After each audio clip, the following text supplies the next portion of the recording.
இப்படி ஒரு first film என்கிற வார்த்தைக்கு பர்ஃபெக்டான படம் வந்துட்டு காந்தி கண்ணாடி பாலாவுக்கு. ஆனால் இன்றைக்கி நான் ரொம்ப வாசல் வரைக்கும் நல்லா வந்தேன். அதுக்கப்புறம் பார்த்தா அடி வயிற்றில் அயன் பாக்ஸ் வச்சு தேய்க்கிற மாதிரி எனக்கே பயம் வந்துச்சு. ஐயோ நம்ம படமா, நம்ம நடிச்ச படமா அப்படின்னு சொல்லிட்டு பேனர்லாம் பார்க்கும்போது ஒரு பயம் வந்துச்சு. 11 12 படங்கள் வந்து நடிச்சிருப்பேன், நான் படத்தில் வந்திருக்காது.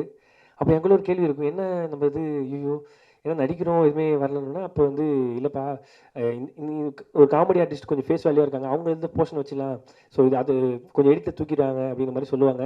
அவங்க பண்ணது கரெக்டு தான், அவங்களாம் தப்பு சொல்ல மாட்டேன். ஸோ அவங்க நிறைய யோசிப்பேன், டைட்டில் கார்டில் நம்ம பேர் இருக்கோம் ஆனால் படத்தில் நம்ம இருக்க மாட்டோமே அப்படின்னு சொல்லி நிறைய யோசிச்சிருக்கேன், நிறைய ஃபீல் பண்ணியிருக்கேன். அப்படியே ஒரு 50 பேர் ரிஜெக்ட் பண்ணிட்டாங்க. அவங்க மேலே தப்பு இல்லை. ஸோ நம்மளும் அவ்வளோ பெரிய ஆள் இல்லை. கட் பண்ணால் 51வது ஆள் லாஸ்ட்டாக வந்தாங்க தான் விநாயக் மகாதேவன்ற மாதிரி நமிதா கிருஷ்ணமூர்த்தி. எந்த ஒரு எதிர்பார்ப்புமே இல்லாமல் கதை கேட்டதுக்கப்புறம் கதை பிடிச்சிருக்கு, யார் ஹீரோன்னு கேட்டு பாலா கண்டிப்பாக பண்ணுறேன் அப்படின்னு சொன்னோன்னே அது ரொம்ப கொஞ்சம் எமோஷனல் ஆகிடும். அதுக்கு மேலே பேசினேன். Sorry, thank you. செப்டம்பர் 5 காந்தி கண்ணாடி ரிலீஸ் ஆகுது. நீங்கள் எல்லோரும் குடும்பத்தோடு பார்த்து சப்போர்ட் பண்ணுவீங்க நம்புகிறேன். ஆனால் இயக்குனர் பாலா சார் மாதிரி தான் நான் இப்போ பேசிகிட்டு இருக்கேன், நான் நம்புகிறேன். நீங்களும் நம்பணும். தம்பி பேசும்போது கையெல்லாம் தட்டக்கூடாது, புரியுதா? அது அந்த பாலா வந்து காமெடி பண்ணும், அது கைத்தட்டு. இந்த பாலா கைத்தட்டுனா உங்களுக்கு தெரியும்ல. ரொம்ப சுறுசுறுப்பாக விடிய விடிய ஷூட்டிங் எடுத்தாலும் அடுத்த நாள் சலிக்கவே மாட்டாங்க. எப்படி கேப் கொடுத்து எப்படி எடுக்கிறது அப்படிங்கிறது அந்த வித்தையெல்லாம் ரொம்ப அருமையாக நேச்சுரலாக அவருக்கு வருது. சில பேருக்கு கிராஃப்ட்ஸ்மேன்ஷிப் நல்லா இருக்கும் அப்படிம்பாங்க. அது வந்து ஷெரீஃபுக்கு இருக்குது. செப்டம்பர் 5 சிவகார்த்திகேயன் நடித்த மதராசி படம் இருக்குது. அதுக்கு போட்டியாக நீங்களும் களை இறங்குறீங்க. முருகதாஸ் டைரக்டர். இந்த தேதியை வந்து நேருக்கு நேர் மோதணும் முடிவு பண்ணது யார் சொல்கிறேன்? எனக்கு அது தெரியவே தெரியாது. செப்டம்பர் 5 ஓகேண்டா, கட் பண்ணால் அவ்வளோ பெரிய படம் வருது. ஐயோ அதில் எப்படி நம்ம தெரிய போகிறோம்? அதுதான் நான் இல்லைடா, நான் பேசிகிட்டே இருக்கும் போது சிவகார்த்திகேயன்லாம் மிகப்பெரிய ஆள், அவங்களாம் எங்கேயோ உயரத்தில் இருக்காங்க. நான் இப்போ தான் முதல் காலடி வைக்கிறேன். ஸோ அவங்கள மாதிரிலாம் துறைதான் என்றாலும் தெளிவான பார்வை, நம்பிக்கை தரும் சிறுபட தயாரிப்பாளர்கள் வரிசையில் வெற்றி காண வாகை சூடட்டும் என்று வாழ்த்துக்களோடு வரவேற்புரை வழங்க அழைக்கிறோம் ப்ரொடியூசர் திரு ஜெய்கிரண் அவர்களை அழைக்கிறோம்.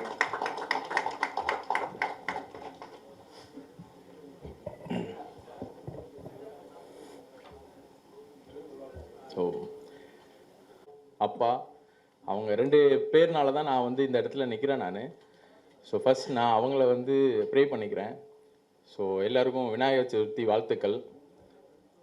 Present media, I really appreciate for supporting us. So இங்கே வந்திருக்க அனைத்து பிரசன்ட் மீடியாவையும் வந்து நான் வருக வருக என்று வரவேற்கிறேன். எனக்கு இது வந்து ஃபஸ்ட்டு ஸ்பீச் இது. ஸோ சக்திவேல் அண்ணா, அப்புறம் பாலசக்திவேல் சார், அர்ச்சனாம்மா, பாலா, டைரக்டர் ஷெரீஃப், நமிதா, அப்புறம் அமுதவாணன் அண்ணா, ஸோ மியூசிக் டைரக்டர்ஸ் விவேக் மோவின். ஸோ இவங்க எல்லாருமே ஸ்டேஜில் இருக்காங்க. இந்த நாள் வந்து எனக்கு ஆக்சுவலாக வந்து ரொம்பவுமே வந்து ஒரு ஸ்பெஷலான டே. என்னன்னு கேட்டிங்கன்னா வந்து என்னோட அப்பா வந்து ஸ்தபதி. ஸோ டெம்பிள் கன்ஸ்ட்ரக்ஷன் மட்டும் ஸ்தபதி. ஸோ கிட்டத்தட்ட ஒரு 50 வருடங்களாக வந்து அவரோட ஏஜ் ஆஃப் 13லேருந்து இந்த ஸ்தபதி ஒர்க் அவர் பண்ணிகிட்ருக்காரு. ஸோ எனக்கு என்னோடய காலேஜ் டேஸ்லாம் முடித்ததுக்கப்புறம் நிறைய ஆம்பிஷன்ஸ் இருந்தது, நிறையா விஷயங்களை பண்ணேன். ஸோ சினிமா துறையில் நான் கிட்டத்தட்ட வந்து ஒரு 6-7 வருஷமாக வந்து ட்ரை பண்ணிட்டுருக்கேன். ஸோ எந்த மாதிரினா ப்ரொடக்ஷனில் ஆரம்பித்து சில விஷயங்களை வந்து நான் பண்ணிகிட்ருக்கேன் நான்.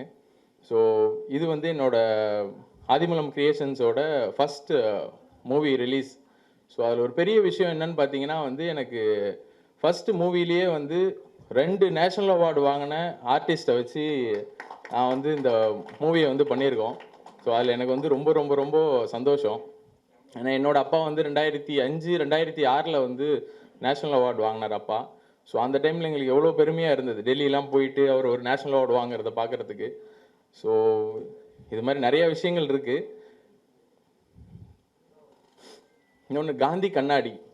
ஸோ இந்த படத்தை காந்தி கண்ணாடி எந்த ஒரு சின்ன ஒரு சேதமும் இல்லாமல் சோஃபார் இந்த இடத்துல வந்து நாங்கள் நிறுத்தியிருக்கோம். ஸோ இதுக்கு மேலே மக்கள்கிட்ட கொண்டு போய் சேர்த்துறது உங்களோட கடமை தான்.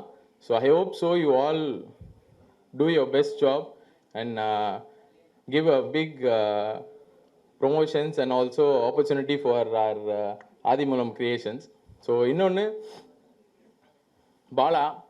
ஸோ இந்த கதை வந்து ஆரம்பித்த ஒரு முதல் துவக்கம் பாலா ஆக்சுவலாக. ஸோ பாலாவை பற்றி உங்களுக்கு எல்லாருக்குமே தெரியும். ஸோ நான் வந்து கிட்டத்தட்ட வந்து ஒரு வருஷமாக தான் வந்து பாலா கிட்ட பேசி பழகிட்டு இருக்கேன் நான். ஸோ பர்சனலாக பாலாவை பற்றி சொல்லணும் அப்படின்னா, இப்போ சில இன்டர்வியூஸில் கூட நான் சொல்லியிருந்தேன் நான். ஸோ பாலா வந்து சில பேர் கேள்வி கேட்டாங்க, அதாவது வந்து நீங்கள் ஆம்புலன்ஸில் ஆரம்பித்து நீங்கள் வந்து காந்தி கண்ணாடி அப்படின்னாங்க. நான் அப்படி பார்க்கவே இல்லை. It is like different. ரெண்டுமே வந்து வேறு வேறு ஜானர் அவருக்கு. ஏன்னா அவர் வந்து ஒரு சின்ன ஒரு ஒரு ஒரு கேப் டிரைவராக இருந்தாலும் சரி, ஒரு சின்ன கடை வச்சுருந்தாலும் சரி, அந்த சம்பளத்தில் கூட அந்த விஷயத்தை வந்து பாலா பண்ணிகிட்டு இருப்பார். அது வந்து எனக்கு தெரியும், கூடவே நான் இருக்கிறதுனால நான் பார்க்குறேன் நான். So we should not mix both. So happy year. So thank you. Thank you producer Jayakiran. அடுத்ததாக நாம் பேச அழைக்கிறோம். பணம் நிம்மதியை தருமா என்பது தெரியாது, ஆனால் பணம் மட்டும் இல்லாவிட்டால் நிம்மதி இருக்காது என்பது நிதர்சனம். அப்படி ஒரு பணத்தை வைத்து ஒரு வாழ்க்கையை சொல்லும் படத்தை வெளியிட முன்வந்த சக்தி பிலிம் ஃபேக்டரி சக்திவேல் அவர்களுக்கு நன்றிகள். இப்போது அழைக்கிறோம் அவரை பேசுவதற்கு.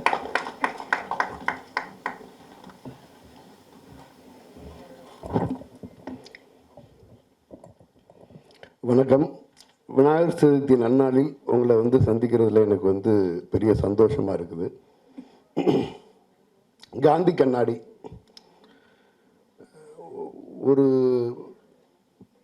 ரொம்ப ரொம்ப ஒரு பர்ஃபெக்டாக ஒரு அன்பையும் அதோட அடுத்த பரிமாணங்களையும் விளக்கக்கூடிய ஒரு படமாக ஷெரீப் இந்த சின்ன வயசில் ரொம்ப ரொம்ப மெச்சூர்டாக அன்பு, அதன் பரிமாணம், அதோட அடுத்த கட்டம், இதை வந்து ரொம்ப ரொம்ப அழகாக சொல்லியிருக்காரு. இந்த படத்தில் நம்ம இதுவரைக்கும் நிறைய பாரதி கண்ணம்மா பற்றி கேள்விப்பட்டிருப்போம். பாரதினாலே கண்ணம்மா ஞாபகம் வரும். இந்த படத்துக்கு பிறகு காந்தி கண்ணம்மா என்ன என்ன பண்ணி வச்சுருக்காங்க. காதல்னாலே காதல் சந்தியா பரத் ஞாபகம் வரும். எனக்கு இனிமேல் வந்து பாலாஜி சக்திவேல் சாரும் அர்ச்சனா அம்மாவும் தான் ஞாபகத்துக்கு வருவாங்க. அப்படி ஒரு காதல், அப்படி ஒரு காதல். நீ இருக்கே பார்த்துக்கலாம் அப்படிங்கிறது சாதாரண விஷயம் இல்லை. சாக போகிற நேரத்தில் என்ன லவ் அப்படின்னு ட்ரெய்லரில் கூட டயலாக் இருக்கும்.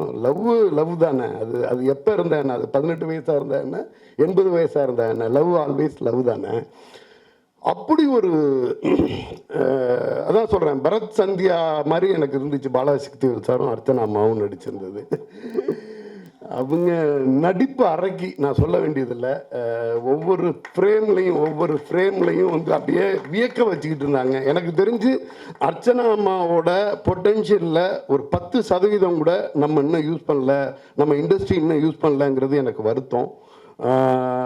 என்னென்னா இவ்வளோ பெரிய ஆர்டிஸ்ட் வந்து அம்மா வருஷத்துக்கு குறைஞ்சது ஒரு 5 படமாவது நடிங்கம்மா. இங்கே வந்து என்னென்னா அவ்வளோ தேவை இருக்குது, இவ்வளோ சிறப்பாக நடிக்கக்கூடிய. சரி, அர்ச்சனா அம்மா இந்த பக்கம் நடிச்சிட்டு இருக்காங்கன்னா, இந்த பக்கம் பாலாஜி சக்திவேல் சார் அவங்க அடிக்கிற எல்லா பாலையும் 6 அடிச்சிட்டு இருக்காங்க. மிக மிக மிக பிரமாதமான நடிப்பை வந்து வெளிப்படுத்தியிருக்காங்க. அந்த காந்திங்கிற கேரக்டருக்குள்ளே நம்மளை சேர்த்து அழைச்சிட்டு போயிருக்காங்க. ரொம்ப அழகாக வந்து ஒரு காதல் கதையை மையப்படுத்தின, ஒரு மெச்சூர்டு லவ்வை மையப்படுத்தின ஒரு படமாக ஸ்டார்ட் பண்ணுற இடத்துல நம்மளோட தம்பி பாலா கதாநாயகனா உள்ளே வர்றாரு. அது நான் வந்து இந்த கதைநாயகன்கிற வார்த்தையை கூட நான் யூஸ் பண்ணக்கூடாதுன்னு நினைப்பேன். என்னென்னா நிறையா காமெடி பண்ணிவிட்டு திடீர்னு வர்றவங்கள வந்து கதாநாயகன்னு சொல்கிறதுக்கு கஷ்டப்பட்டு அல்லது போடுறதுக்கு பயந்து கதை நாயகன் அப்படின்னு எல்லாம் சொல்லுவாங்க. ஆக்சுவலாக கதாநாயகன் தான். இந்த படத்தோட கதாநாயகனாக பாலா உள்ளே வர்றாரு. ரொம்ப ரொம்ப அந்த உடல் மொழி தன்னை வந்து ஒரு கதாநாயகனாக வரணுங்கிறப்ப வந்து தன்னோட பிசிக்கை என்ன மாதிரி ரெடி பண்ணணும், அதுலேருந்து ஆரம்பித்து சின்ன விஷயங்கள்லாம் வந்து நிறைய ஒர்க் பண்ணிட்டு உள்ளே வந்து நடித்த மாதிரி இருந்துச்சு. மிக பிரமாதமாக பண்ணி இருக்காரு. ஒரு முக்கியமான வளர்ச்சி.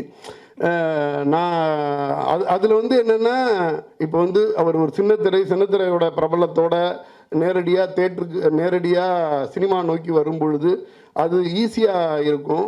ஆனால் அதில் வந்து அவர் வந்து ஒரு மிக கடினமான பாதையை வந்து தேர்ந்தெடுத்திருக்கிறார். அந்த கடினமான விஷயம் வந்து என்னென்னா, சக மனுஷர்கள் மேலே வந்து அன்பு செலுத்தணும் அப்படின்றது. சக மனிதர்கள் மேலே அன்பு செலுத்துறதோ, சக மனிதர்களின் சந்தோஷத்தை நம்ம பக்கத்திலிருந்து பார்க்கணுன்னு ஆசைப்படுறதையோ விட கஷ்டமான விஷயம் எதுவுமே கிடையாது. யாரெல்லாம் சக மனிதர்கள் மேலே அன்பு செலுத்துகிறாங்களோ அவங்க மேலே பல்லாயிரக்கணக்கான அம்புகள் வீசப்படும். நீங்கள் வந்து என்னென்னா, நான் நிறைய பார்த்துட்ருக்கேன்.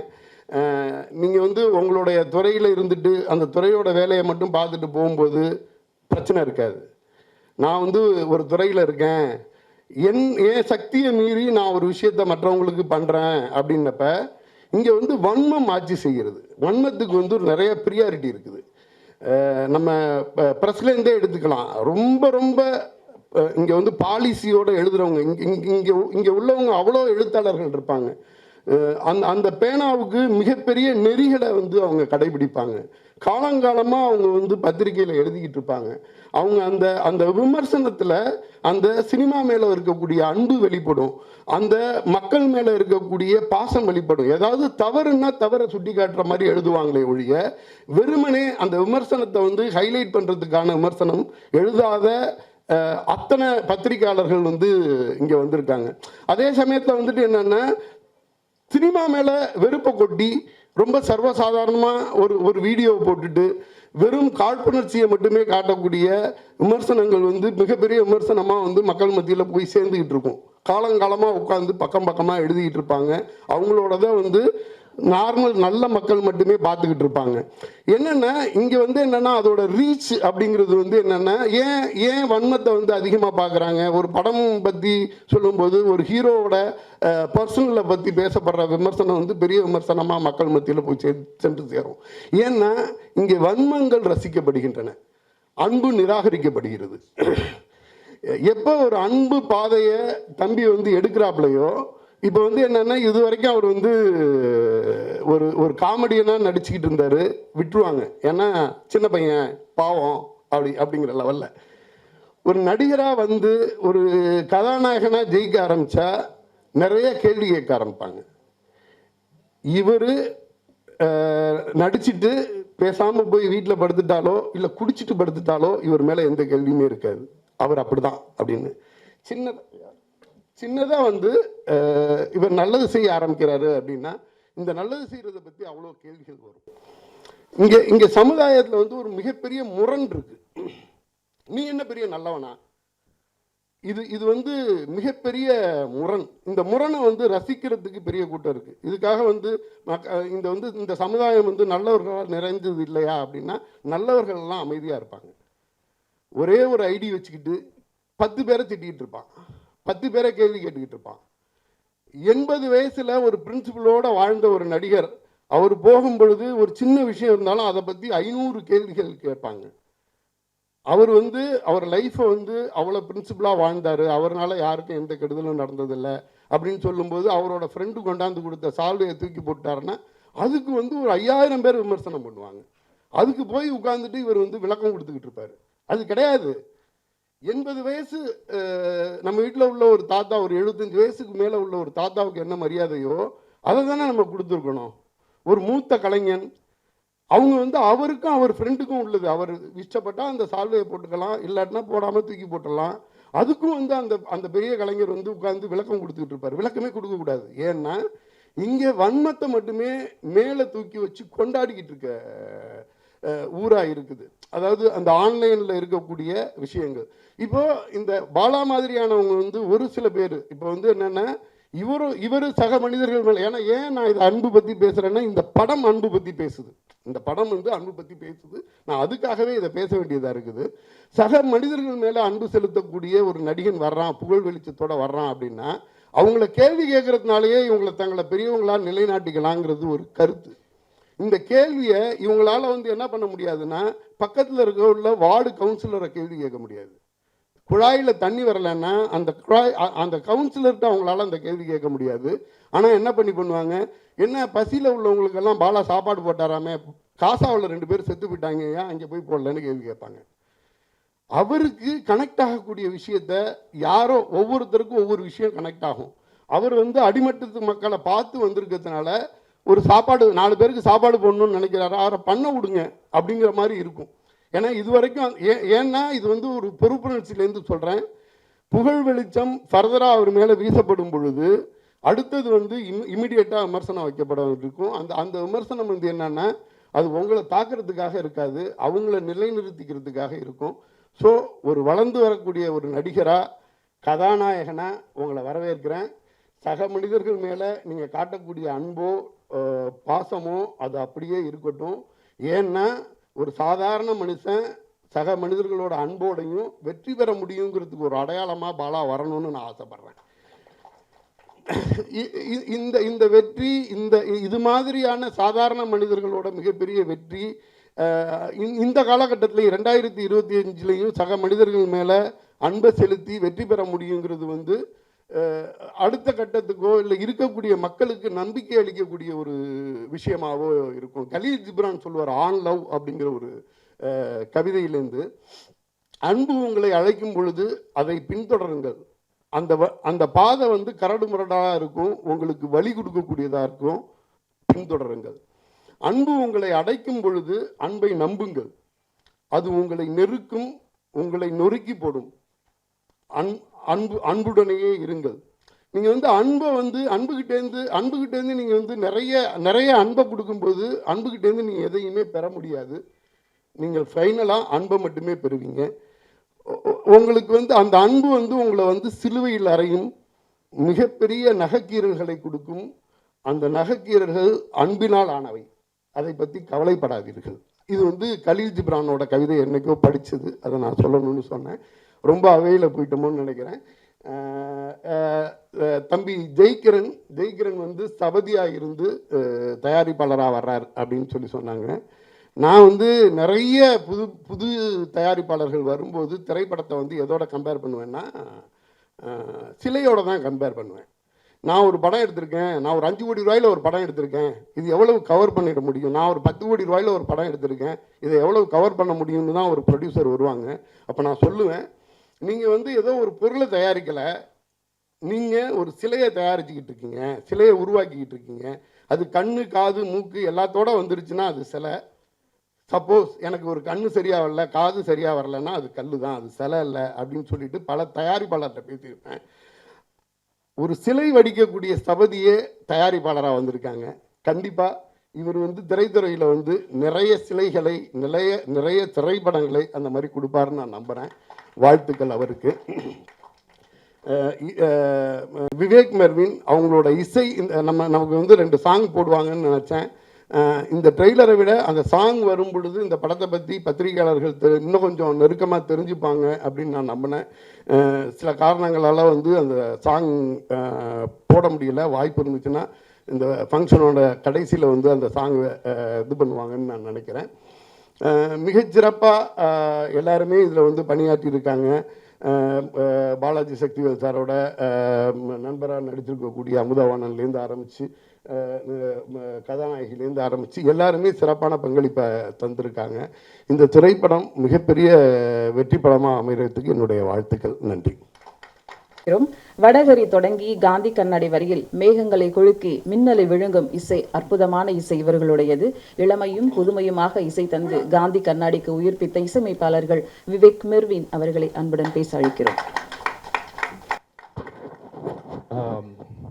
வணக்கம் எல்லாருக்கும், press and media. First of all happy Vinayaka Chaturthi.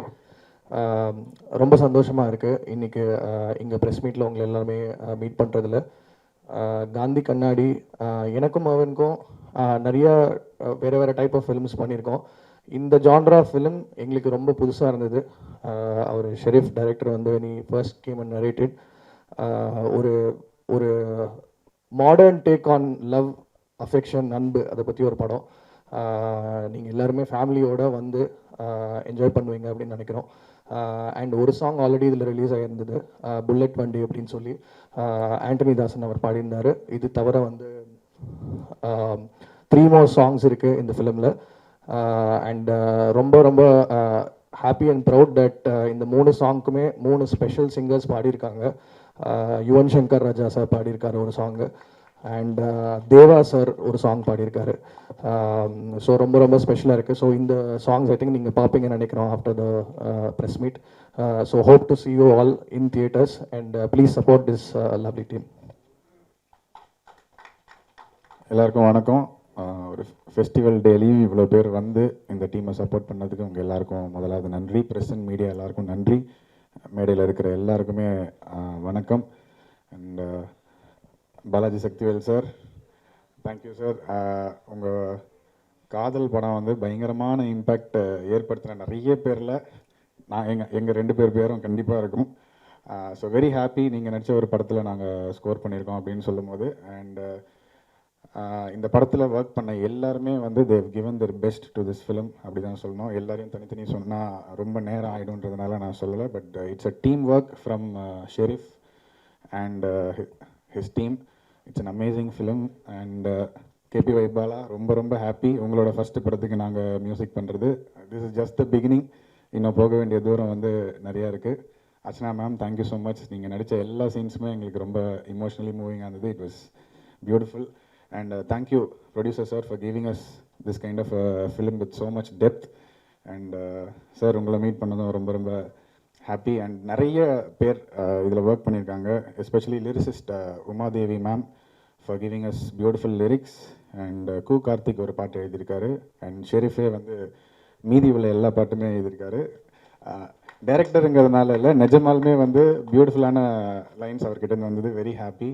And Vivek சொன்ன மாதிரி 3 கம்போசர்ஸ் வந்து இதில் பாடியிருக்காங்க. Deva sir, Yuvan sir and Sean Roldan Thimirukkari அப்படின்னு ஒரு பாட்டு பாடியிருக்காரு. இவங்க எல்லாருமே வந்து நாங்கள் கேபிஒய் ஒரு வார்த்தை சொன்னாருங்கிறதுக்காக இமீடியட்டாக they said okay and Dev sung for this film. So அவங்களுக்கு மிகப்பெரிய நன்றி சொல்லணும்னு ஆசைப்பட்டோம். அண்ட் இப்போவுமே வந்து கடந்த ஒரு 7 நாளாக நானும் விவேக்கும் தூங்கலை. பேக்ரவுண்ட் ஸ்கோர் நைட் அண்ட் டே போயிட்டுருக்கு. அதனால தான் சீக்கிரம் கிளம்ப வேண்டிய ஒரு சுச்சுவேஷன். ஸோ எல்லோரும் மன்னிக்கணும். அண்ட் ப்ரெஸ் அண்ட் மீடியா இந்த ஒரு ஃபிலிமை கண்டிப்பாக நீங்கள் ஒரு மக்கள்கிட்ட கொண்டு போய் சேர்ப்பீங்கன்னு நாங்கள் நம்புகிறோம். And thank you for your continuous support right from our first film till here. And கண்டிப்பாக இது ஷெரீஃப்க்கு ஒரு பியூட்டிஃபுல் ஃபிலிமாக இருக்கும். And I just want to wish the whole team all the best today. அடுத்ததாக நாம் பேச அழைக்கிறோம். கனவு பெரிதாக இருக்க வேண்டும் என்றால் உழைப்பு அதைவிட பெரிதாக இருக்க வேண்டும். அப்படியாக சில பாதைகளை கடந்து முன்னேறி வந்து கொண்டிருக்கும் நடிகர் மதன் அவர்களை இப்போது பேச அழைக்கிறோம். எல்லாருக்கும் வணக்கம். நான் வேறு யாருக்கும் இன்ட்ரோ கொடுக்குறீங்கன்னு நினச்சேன். எனக்கு இன்னொன்று பயந்துட்டேன். விநாயகர் சதுர்த்தி அதுவுமா எல்லாரும் வந்து எங்கள் படத்தோடைய ப்ரெஸ் மீட்டுக்கு வந்திருக்கிறது முதல்ல எல்லாருக்குமே நன்றி. மேடையில் இருக்க எல்லா பெரியவங்களுக்கும் நன்றி சொல்லிக்கிறேன். நான் வந்து நிறைய படங்கள் சின்னதாக பண்ணியிருக்கேன். சில படங்களில் கொஞ்சம் லீட் ரோல் பண்ணியிருக்கேன். இருந்தாலுமே இந்த காந்தி கண்ணாடி வந்து எனக்கு என் லைஃப்பில் மறக்க முடியாத ஒரு படமாக கண்டிப்பாக இருக்குன்றது நான் முழுசாக நம்புகிறேன். வாய்ப்பு கொடுத்த டைரக்டர் ஷெரீஃப் என்னோட நண்பர் தான். இருந்தாலும் ஷெரீஃப் சார் நன்றி. ப்ரொடியூசர் ஜெய்கிரண் சார் அது எதுவுமே கேட்காம ஓகே சொன்னதுக்கு ஜெய்கிரண் சாருக்கு நன்றி. பாலா பிரதர்லாம் எனக்கு நிறைய ஹெல்ப் பண்ணியிருக்காரு. அவர் கவுண்டரில் பழைய கவுண்டர் நிறைய கவுண்டர் நான் வாங்கி போட்டிருக்கேன். அதனால் ஐயா நன்றிங்கய்யா. டோட்டல் டீமே வந்து ரொம்ப ஹெல்ப் பண்ணாங்க. நடிக்கிறதுக்கு எல்லா பக்கமும் சப்போர்ட்டிவாக இருந்தாங்க. ரொம்ப தேங்க்யூ. என்ன பேசுறதுன்னு தெரில. ரொம்ப நன்றி. எல்லாம் படம் பாருங்கள். படம் பார்த்துட்டு சப்போர்ட் பண்ணுங்கள். படம் ரொம்ப நல்லா வந்திருக்கு. நீங்கள் தான் அடுத்து எடுத்துகிட்டு போய் எல்லாத்தையும் சேர்க்கணும். நன்றி. அடுத்ததாக நாம் பேச அழைக்கிறோம். காந்தி கண்ணாடி படத்தில் அழகான நம்பிக்கையை அள்ளி வந்து கொண்டிருக்கும் ஆராத்யா அவர்களை பேச அழைக்கிறோம்.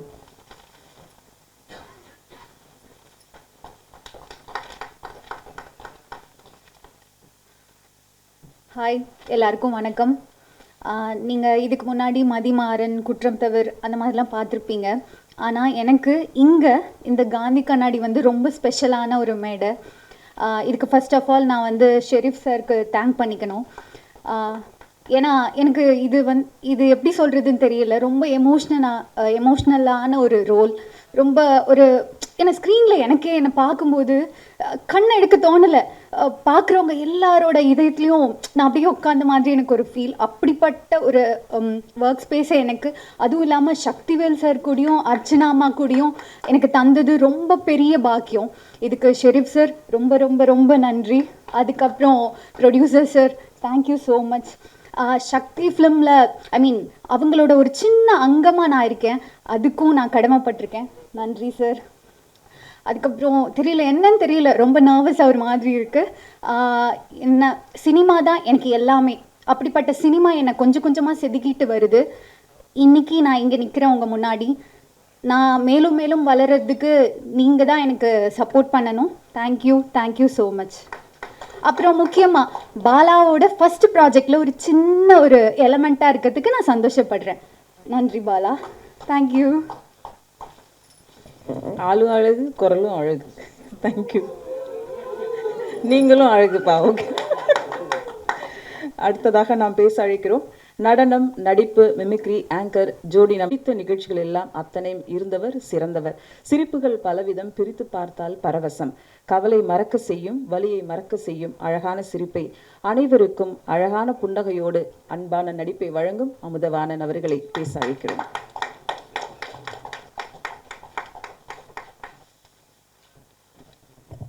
ரொம்ப சந்தோஷங்க்கா, நிறைய சொல்லிட்டீங்க என்னை பற்றி, ரொம்ப நன்றி. எல்லாருக்கும் நன்றி. ஊடக நண்பர்கள் எல்லாருக்குமே, ப்ரெஸ் மீடியா எல்லாருக்குமே மிகப்பெரிய நன்றி தெரிவிச்சுக்கிறேன். ஃபஸ்ட்டு இன்னைக்கு இந்த இடத்துக்கு வந்திருக்க விநாயகர் சதுர்த்தி அதுமா ரொம்ப பாசிட்டிவாக இருக்குது. ஏன்னா இங்கே வந்து நம்ம ப்ரொடியூசர் ஜெயிக்கிறேன், பாலா வச்சு படம் பண்ணி ஜெயிக்கிறேன் அப்படின்ற ப்ரொடியூசர் ஜெயிக்கிற மாதிரி இருக்காரு. அதுக்கப்புறம் படத்தில் எல்லாமே பாசிட்டிவாக இருக்குது. அப்புறம் இங்கே எல்லாமே ஒரே சக்தியாகவே இருக்குது. சக்திவேல் சார் வந்திருக்காரு, சக்தி கொடுக்க. அதுக்கப்புறம் இன்னொரு சக்தின்னா நம்ம பாலாஜி சக்தி சார், அவர் ஒரு மிகப்பெரிய ஒரு சக்தி. அப்புறம் அர்ச்சனா மேடம், அப்புறம் ஹீரோயின் நமிதா. உண்மையாக வந்து பாலாவும் நமிதாவும் வந்துட்டு படத்தில் வந்து லவ் பண்ண மாதிரி இல்லை, உண்மையாகவே ரியலாகவும் லவ் பண்ண மாதிரி இருக்குது.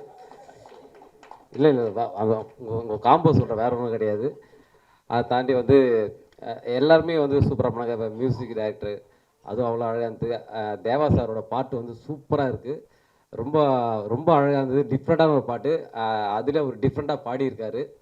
அதை தாண்டி வந்து இந்த படம் வந்து நான் இந்த படத்தை ஒரு சின்ன கேரக்டர் பண்ணியிருக்கேன். நல்ல கேரக்டர், ஜாலியாக பண்ணியிருக்கேன்.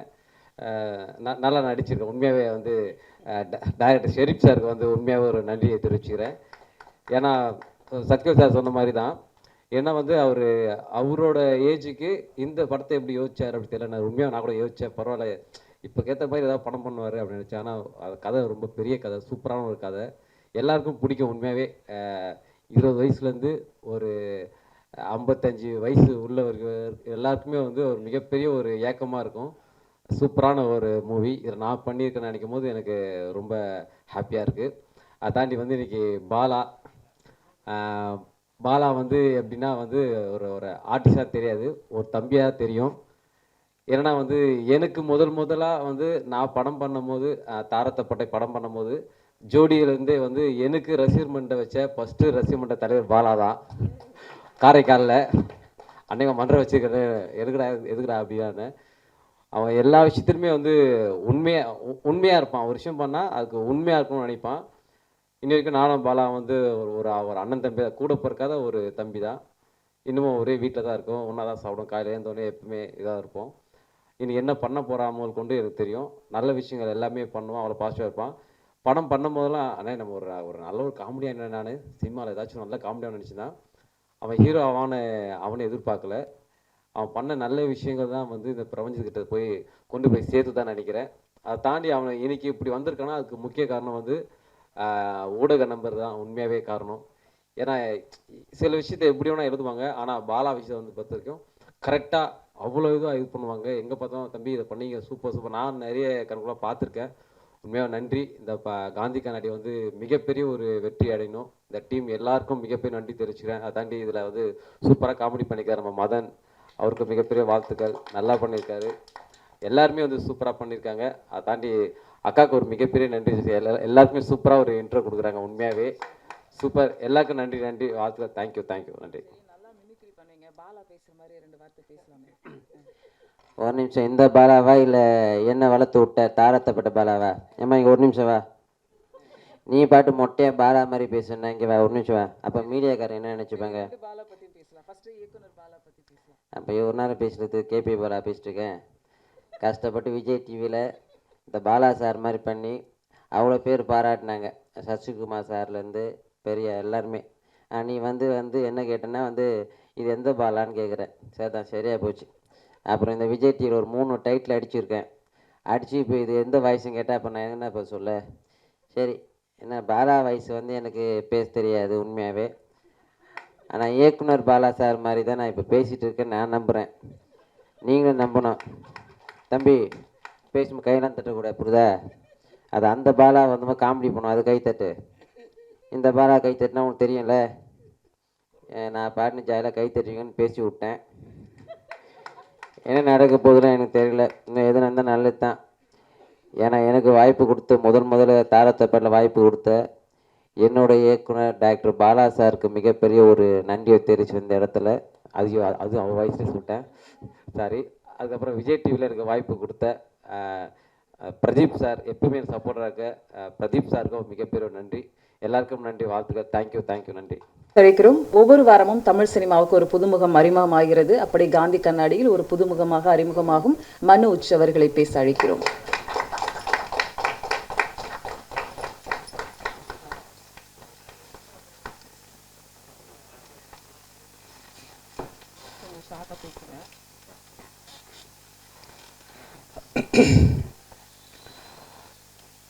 பத்திரிகை நண்பர்கள் அனைவருக்கும் நன்றி. நான் இந்த இடத்துல வந்து நிற்பேன்னு என் லைஃப்பில் நான் வந்துட்டு இந்த மாதிரி ஒரு ஸ்டேஜில் நான் வந்து நிற்பேன்னு கனவுல கூட நான் நினச்சது கிடையாது. நான் சினிமாவில் வந்துட்டு 8 வருஷமாக போராடிட்டுருக்கிறேன். ஜூனியர் ஆர்டிஸ்ட்டாக நிறைய படம் பண்ணியிருக்கிறேன். இது நான் ஏறுற ஃபஸ்ட்டு மேடை. அதுக்கு காரணம் வந்துட்டு எங்கள் அண்ணா. அவர் வந்துட்டு இந்த இடத்துக்கு வர்றதுக்கு அவர் எவ்வளோ கஷ்டப்பட்டிருக்காருங்கிறது நான் கூட இருந்து பார்த்துருக்குறேன். ஸ்டில் அவர் ஸ்ட்ரகிளை ஃபேஸ் பண்ணிட்டு தான் இருக்கிறாரு. ஸோ எப்போவுமே ஒரு தம்பியாக நான் உங்கள் கூட இருப்பேன்னா நான் இந்த இடத்துல சொல்கிறதுக்கு ரொம்ப பெருமைப்படுறேன். அடுத்ததாக இந்த மேடையில் இருக்கிற எல்லாருக்குமே மிகப்பெரிய நன்றி. பாலா சக்திவேல் சாரோட அர்ச்சனா மேமோட நான் நடிச்சிருக்கேன் அப்படிங்கிறது எனக்கு எவ்வளோ பெருமையாக இருக்குன்னு என்னால் இப்போ வார்த்தையால் சொல்ல முடியல. அவ்வளோ சந்தோஷமாக இருக்குது. 2 லெஜெண்ட்ஸ் கூட நான் நடிச்சிருக்கிறேன். அது என்ன சத்தியமாக எனக்கு வார்த்தையே இல்லை, அந்த அளவுக்கு நான் ரொம்ப சந்தோஷப்படுறேன். ஒரு ஷெடியூல் பிரேக் வரப்பவும் அவங்க ஏதாவது சீன்ஸ் பார்த்துருந்தாங்கன்னா என்னை வந்துட்டு சூப்பராக பண்ணியிருக்கிற, நல்லா பண்ணியிருக்கிற, அந்த மாதிரி என்னை வந்துட்டு மோட்டிவேட் பண்ணிகிட்டே இருப்பாங்க. ஸோ அது எனக்கு இன்னும் சப்போர்ட்டிவாக இருந்துச்சு. அடுத்து ஷெரீஃப் அண்ணா, அவர் வந்துட்டு நான் இப்போ தான் வந்திருக்கிறேன், நான் இதான் என்னோட ஃபஸ்ட்டு படம் அப்படிங்கிற ஒரு மைண்ட் செட்லலாம் அவர் இல்லவே இல்லை. அவர் வந்துட்டு நான் ஏதாவது ஒரு சின்னதாக ஒரு இம்ப்ரவைஸ் பண்ணுறேன், இது பண்ணலாமாண்ணா அது பண்ணலாமாண்ணான்னு கேட்டேன்னா பண்ணுறான்னு சொல்லி என்னை ஃப்ரீயாக பண்ண விட்டார். அப்புறம் அவர் வந்துட்டு என்ன சொன்னாரோ அதுதான் நாங்கள் பண்ணியிருக்கிறேன். அதை நீங்கள் கண்டிப்பாக பார்ப்பீங்க, சப்போர்ட் பண்ணுங்கள். சக்திவேல் சார் அவரோட டிஸ்ட்ரிபியூஷனில் பண்ணுறதுக்கும் ரொம்ப சந்தோஷமாக இருக்குது. எல்லாருக்கும் நன்றி. தேங்க்யூ.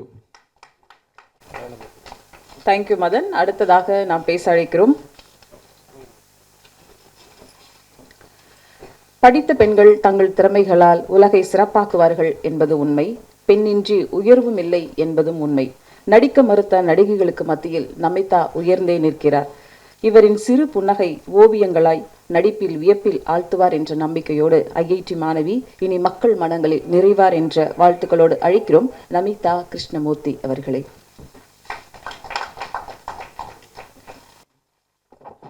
தேங்க்யூ ஸோ மச் அக்கா. ரொம்ப அழகான வார்த்தைகள் யூஸ் பண்ணிங்க நான் இன்வைட் பண்ணுறதுக்கு. எல்லாருக்கும் விநாயக சதுர்த்தி வாழ்த்துக்கள்.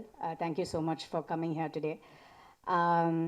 ஆக்சுவலி எனக்கு நம்ம டைரக்டர் ஷெரீஃப் ஒரு விஷயம் சொன்னார். எனக்கு 2 நாள் முன்னாடி தான் இது தெரியுது. அவர் சொன்னார், இந்த படத்துக்காக நாங்கள் 50 ஹீரோயின்ஸை அப்ரோச் பண்ணோம்.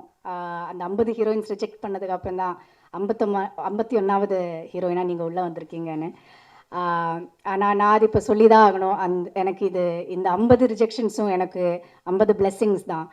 அண்ட் அவ்வளோ சந்தோஷமாக இருக்குது எனக்கு இந்த மேடையில் நிற்கிறதுக்கு, இப்படி அழகான ஒரு படத்தில் கலந்துக்கிறதுக்கு. 50 பிளெஸ்ஸிங்ஸ்க்கு மேலேயே இருக்குதுன்னு நினைக்கிறேன். ஸோ அதில் பல பிளெஸ்ஸிங்ஸும் இங்கே ஸ்டேஜ்லேயே இருக்குது. அர்ச்சனா மேம் அவங்களோட எனக்கு ஒவ்வொரு சீனும் எனக்கு ஒரு லேர்னிங் எக்ஸ்பீரியன்ஸ். அவ்வளோ ஆக்டிங் என்னது, எப்படி பண்ணலாம், அவங்க சின்ன சின்ன இமோஷன்ஸில் கூட எப்படி நம்ம இமோட் பண்ணலான்னு அவங்க எனக்கு சொல்லி கொடுத்துருக்காங்க. Thank you ma'am. அதே மாதிரி பாலாஜி சக்திவேல் சார், அவர் அவ்வளோ ஒரு லெஜெண்ட்ரியான ஒரு டைரக்டர், ஒரு ஆக்டருமே சொல்லலாம். அவங்க 2 பேரோடும் அவங்க 2 பேர் சொல்லி கொடுத்ததுல தான் இந்த படத்தில் பல விஷயங்களை என்னால் பண்ண முடிச்சிருக்கு. ஸோ என்னோடய பெரிய 2 பிளெஸ்ஸிங்ஸ் அவங்க தான். Thank you so much.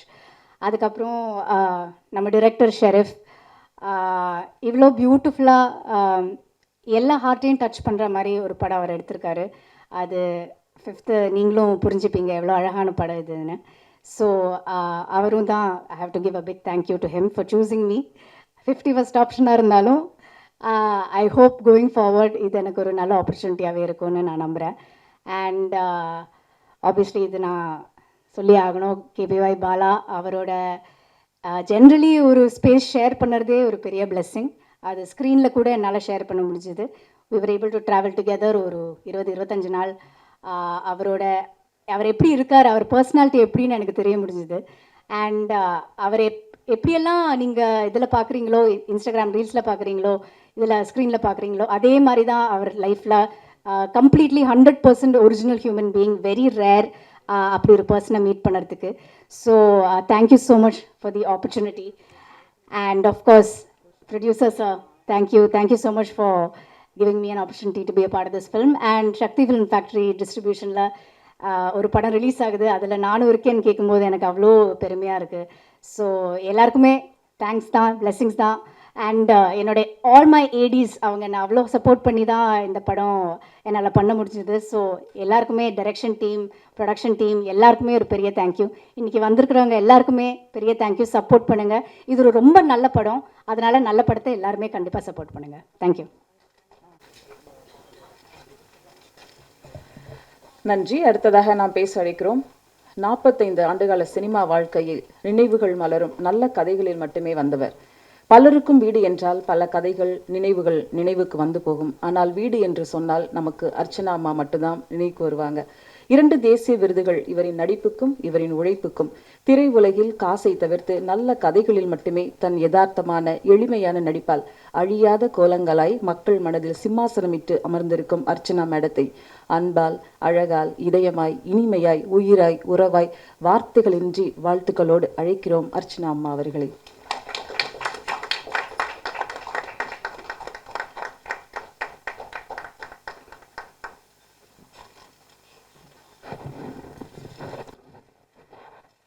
என்னுடைய அன்பான பத்திரிகை நண்பர்களுக்கும் பத்திரிகை சகோதரர்களுக்கும் என் பணிவான வணக்கம்.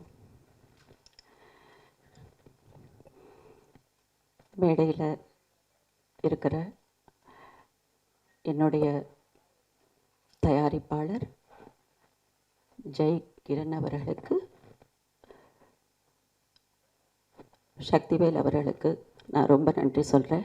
அழகான படத்தை வந்து நீங்கள் சப்போர்ட் பண்ணிக்கங்க, ரொம்ப நல்ல சப்போர்ட் இது. அடுத்து மேடையில் இருக்கிற என்னுடைய அன்பு குட்டிங்களுக்கும் சின்ன பசங்களுக்கும் என்னுடைய பணிவான வணக்கம். எங்களுடைய காந்தி கண்ணாடியினுடைய லவ் பாய் டீனேஜர் பாலாஜி சக்திவேல் அவர்களுக்கும் என் பணிவான வணக்கம். முதல்ல 2 வார்த்தைகள் ஒரு முக்கியமான ஒருத்தங்களை பற்றி பேசணும்.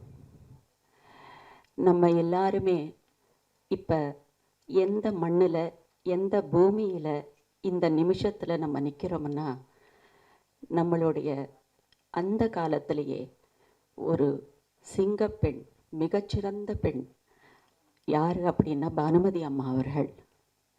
பானுமதி அம்மா அவர்களுடைய மண் இது. இங்கே அவங்க பயிர் வச்சு விவசாயமும் பண்ணிக்கிட்டு இருந்தாங்க, ஸ்டுடியோ நடத்திக்கிட்டு இருந்தாங்க. அவங்க ஆஃபீஸ் இதுவாக தான் இருந்தது. அநேகமாக அம்மாவுடைய வீணையாக தான் இருந்திருக்கும். அவங்க வாசித்த வீணை, அவங்க வாசிச்சிருக்கிற தம்புரா இங்கே தான் இருக்குதுன்னு நான் நினைக்கிறேன். அவங்களுடைய பிறந்த நாள் இப்போ தான் முடிஞ்சிருக்கு. பானுமதி அம்மா அவர்கள் வந்து அந்த காலத்திலேயே அவங்க ஒரு பெண் இயக்குனர், கதாசிரியர், லிரிசிஸ்ட், அவங்க பாடலாசிரியர், மியூசிக் டைரக்டர், அவங்க ஸ்டுடியோ ஓனர், சிறந்த நடிகை, சிறந்த பாடகி.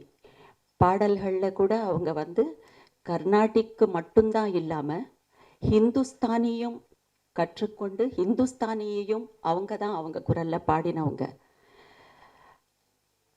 சில்ட்ரன் ஃபிலிம்ஸ் பண்ணியிருக்காங்க. அந்த காலத்திலேயே அவங்க எல்லா விருதுகளையும் பெற்றிருக்காங்க. அவங்க சாகும் வரை அந்த காலகட்டங்களில் இருக்கிற தெலுங்கில், தமிழில், சவுத் இந்தியாவில், நார்த் இந்தியாவில் இருக்கிற எல்லா பிரைம் மினிஸ்டர்ஸுக்கிட்டையும் எல்லா சீஃப் மினிஸ்டர்ஸுக்கிட்ட இருந்தும் மிகப்பெரிய பரிசுகள் வாங்கினவங்க அவங்க. அப்படி ஒரு பூமியில் இன்னைக்கு இந்த விநாயக சதுர்த்தி அன்னைக்கு நிற்கிறது. விநாயகருடைய ஆசீர்வாதமும் இந்த யூனிட்டுக்கு இருக்குது, அம்மா பானுமதி அம்மாவுடைய ஆசீர்வாதமும் எங்களுக்கு இருக்குது அப்படின்னு நான் நம்புகிறேன். அம்மாவுக்கு என்னுடைய நன்றி, என்னுடைய வணக்கம். இதை சொல்லலைன்னா இந்த பூமிக்கு வந்துட்டு வேல்யூ இருக்காது. இது உங்களுக்கு தான் இதோட அழுத்தமும் ஆழமும் புரிஞ்சிருக்கும். நன்றி இவ்வளவு அமைதியாக கேட்டதுக்கு. ஜெயகிரன் அவர்கள் ஒரு அழகான படம் அவர் எதுக்கு கொடுத்தாருன்னா, அவர் வந்த பாரம்பரியம் அப்படி. அவர் டீசெண்டாக, டிசிப்ளைனாக, அழகாக, ரொம்ப மென்மையான உணர்வுகள் வெளிப்படுத்துகிற மாதிரி ஒரு படம் தான் அவர் பண்ண முடியும். ஏன்னா அதுதான் அவருடைய அடையாளம். I am happy. அண்ட் இப்படிப்பட்ட ஒரு படம் இதை ரெக்கக்னைஸ் பண்ணி, இது ரொம்ப மறுபடியும் சொல்கிறேன், இதை சப்போர்ட் பண்ணதுக்கு டெஃபினட்டாக நம்ம எல்லாரும் சக்திவேல் அவர்களுக்கு பெரிய நன்றி சொல்லணும். சக்திவேல் சார், நீங்கள் சொன்ன மாதிரி வருஷத்தில் 5 படம் பண்ணுவேனான்னு எனக்கு தெரியாது, ஒரு 3 பண்ணலாம். எதுக்குன்னா, இப்போ ஒரு ஸ்பேஸ் இருக்குது. இந்த மேடையில் இருக்கிற 3 பெண்கள் இருக்கோம். 3 பெண்களுக்கான படங்களும் இப்போ திரும்ப வர ஆரம்பிச்சிடுச்சு, இப்போ வந்துக்கிட்டு இருக்கு. எங்கள் ஸ்பேஸ் எங்களுக்கு இல்லாததால் மட்டும்தான். முக்கியமாக என் ஸ்பேஸ் எனக்கு இல்லை. என் ஸ்பேஸ் எனக்கு எப்போவுமே இருக்குது. அந்த ஸ்பேஸுக்கான படங்கள் குறைவாக இருந்தது. ஆனால் இப்போ ஒரு பெரிய ஸ்பேஸ் ஒன்று இருக்குது. அழகான படங்களை ஐடென்டிஃபை பண்ணுறாங்க. மக்களுக்கு இப்போ ஏதோ ரெஃப்ரெஷிங்கான ஃபிலிம்ஸ் தேவைப்படுது. அடுத்து பாலாஜி சக்திவேல் அவர்கள், நான் மதிக்கிற, நான் ரொம்ப ரொம்ப என்னுடைய வாழ்க்கையில் ஒரு 10 இயக்குனர்களை எனக்கு பிடிச்சிருந்தா அதில் ஒரு முக்கியமான ஒரு இயக்குனராக பாலாஜி சக்திவேல் அவர்கள் இருக்கார். ஏன்னா அவருடைய படங்கள் நல்ல படங்கள் அப்படின்னு சொல்லக்கூடாது, அற்புதமான படங்கள் அப்படின்னு சொல்லக்கூடாது. தமிழ் சினிமாவுக்கு மைல் ஸ்டோன்ஸ்னு சொல்லணும். அதுதான் சரியான வார்த்தை. ஏன்னா எல்லாருடைய உணர்வுகளும் இந்த சொசைட்டி சோஷியல் அவேர்னஸோட ஒரு சில படங்களை அவர் கொடுத்துருக்காரு. அதுக்கு நாம் நன்றி சொல்ல கடமைப்பட்டிருக்கோம். அண்ட் பாலாவுக்கு பாலா பற்றி பேசுகிறத விட பாலாவோட அம்மா அப்பாவை பற்றி மட்டும்தான் இப்போ பேசணும். ஏன்னா ஒரு மகனா அவர் என்ன நினச்சாரோ, என்ன செய்யணும்னு அவர் நினச்சாரோ, அது எல்லாத்தையும் மதித்து அன்பு செலுத்தி நீ இதை செய் அப்படின்னு சொல்லி, அவங்களுடைய எந்த ஒரு இன்டர்ஃபேரன்ஸும் இல்லாமல், டிஸ்டர்பன்ஸ் இல்லாமல், ரொம்ப ஒரு சப்போர்ட்டிவாக இருந்து அவங்களுடைய முழு ஆசீர்வாதம் கொடுத்ததால் மட்டும்தான் பாலா இதெல்லாம் செய்ய முடியுது. இஃப் ஐ ஆம் ரைட். அண்ட் எப்போவுமே திடீர்னு ஒருத்தர் உருவாகினா அதுக்கு எந்த மதிப்பும், அதுக்கு எந்த வேல்யூவும் இருக்காது. பாலா அப்படி இல்லை. ரொம்ப ஒவ்வொரு அடியும் ஒரு சின்ன குழந்தை தத்தி தருமாறி அப்படி நடக்கிற மாதிரி ஃபுட் ஸ்டெப்ஸோடு வந்த ஒரு மனிதர். அண்ட் இந்த படத்தில் Bala, I am telling you since I have seen the film, இப்படி ஒரு இன்ட்ரடக்ஷனோட, இப்படி ஒரு ஃபஸ்ட்டு ஃபில்ம் என்கிற வார்த்தைக்கு பர்ஃபெக்டான படம் காந்தி கண்ணாடி பாலாவுக்கு.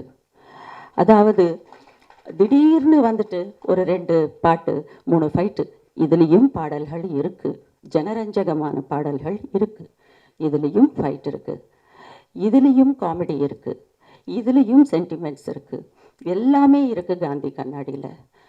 ஆனால் லாஜிக் எங்கிறது மிஸ் ஆகாமல் இருக்கும்.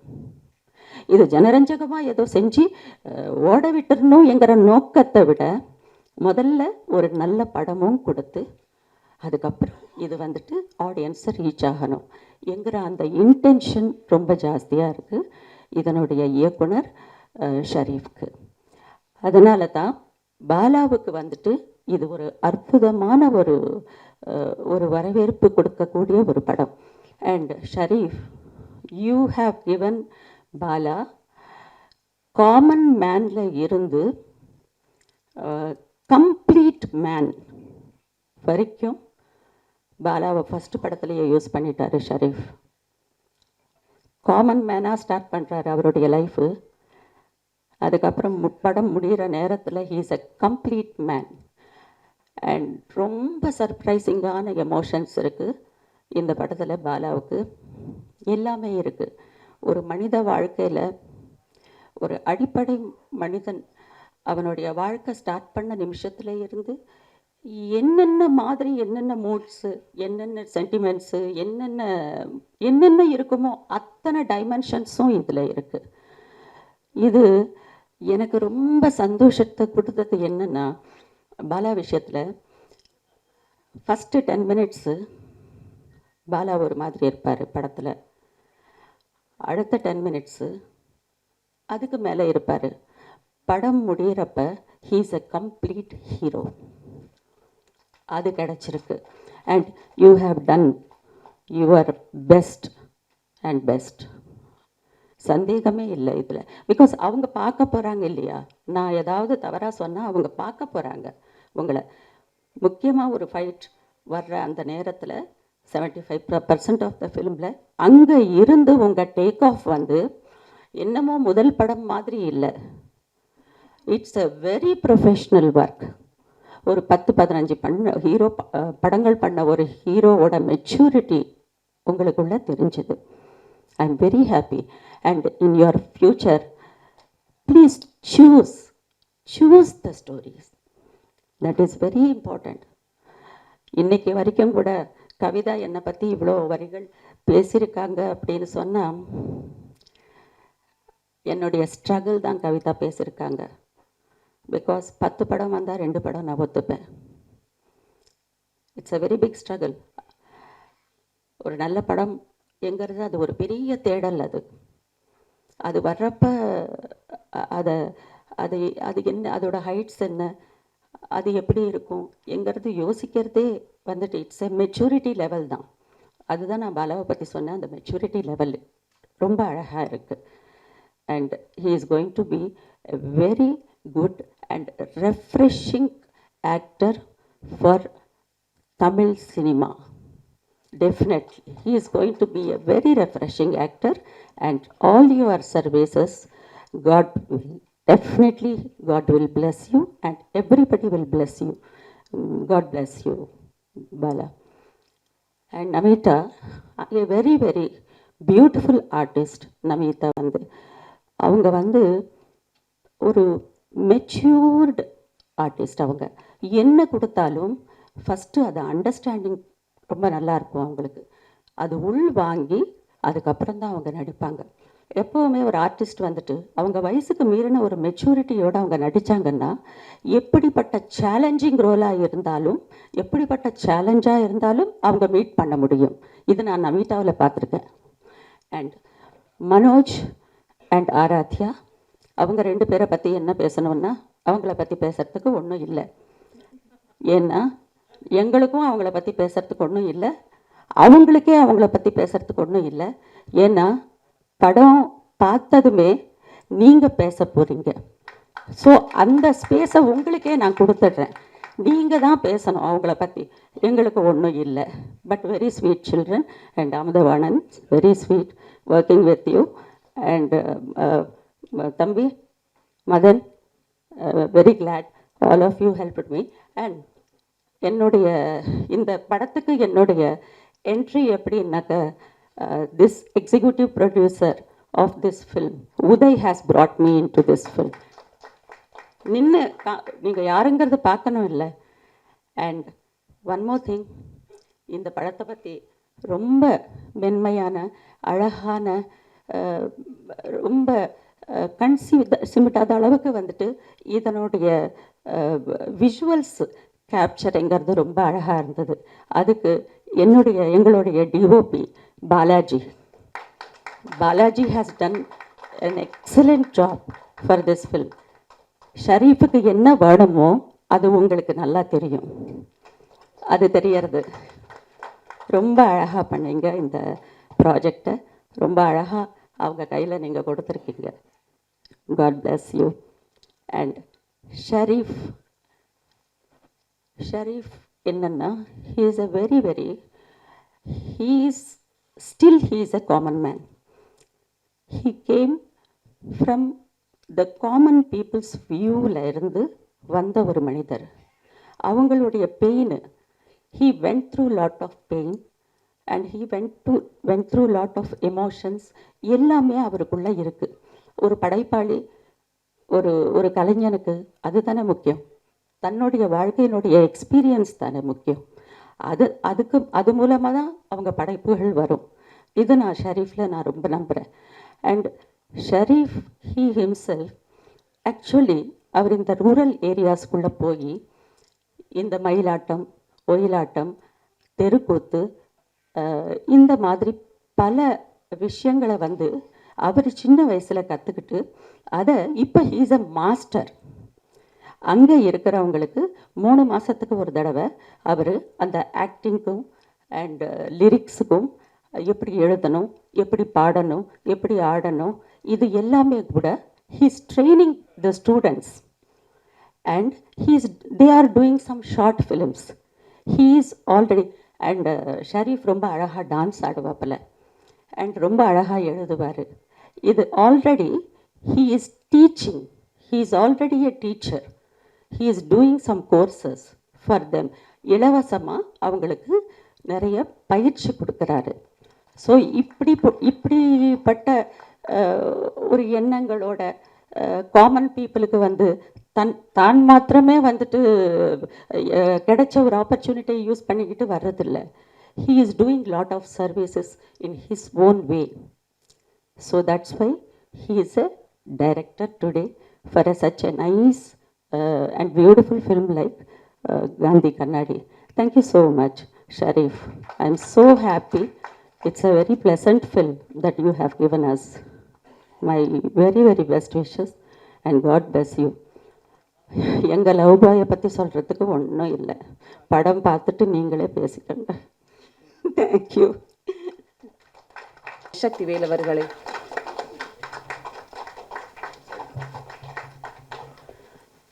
அனைவருக்கும் என் அன்பான வணக்கம்.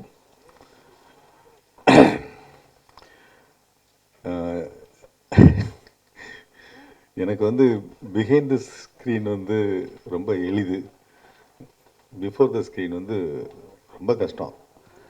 ஆனால் ஷெரீஃப் அவர்களும் பாலாஜி டிஓபி அவர்களும் வந்து கதை சொல்லும்போது அந்த கதை ரொம்ப எனக்கு மனதுக்கு ரொம்ப பிடிச்சிருந்துச்சு. அதில் முக்கியமாக அர்ச்சனா அவர்கள் தேசிய அவார்டு வாங்கினவங்க, அவங்க தான் நடிக்கிறாங்க. அப்படிங்கும்போது எனக்கு கொஞ்சம் பதஷ்டமாக இருந்தது. ஆனால் அதெல்லாம் மீறி அந்த செட்டில் அவங்களோட நான் 2 பேரும், அது கெமிஸ்ட்ரின்னு சொல்லுவாங்களே, அது வந்ததுக்கு காரணம், முழுமுதற் காரணம் அர்ச்சனாமாவும் ஷெரீஃப் அவர்களும், மற்ற எல்லா பேரும் தான் காரணம். அது என்னன்னு சொல்கிறதுக்கு இல்லை. முக்கியமாக நான் சொல்ல விரும்புகிறது, இந்த தயாரிப்பாளர் ஜெய்கிரன் அவர்கள், அவங்க வந்து ரணம் அப்படிங்கிற ஒரு படத்தை எடுத்தவர் தான் ஷெரீஃப் அவர்கள். அதுக்கு மாறுபட்டு இந்த கதை, அது வேற ஒரு ஜானர்னா இது ஒரு வேற ஒரு ஜானர். அந்த கதையை ஆரம்பித்த கொஞ்ச நேரத்திலே அவர் வந்து ஓகே சொல்லி இந்த படத்தை ஸ்டார்ட் பண்ணாங்க. இதான் வந்து உண்மை. இதில்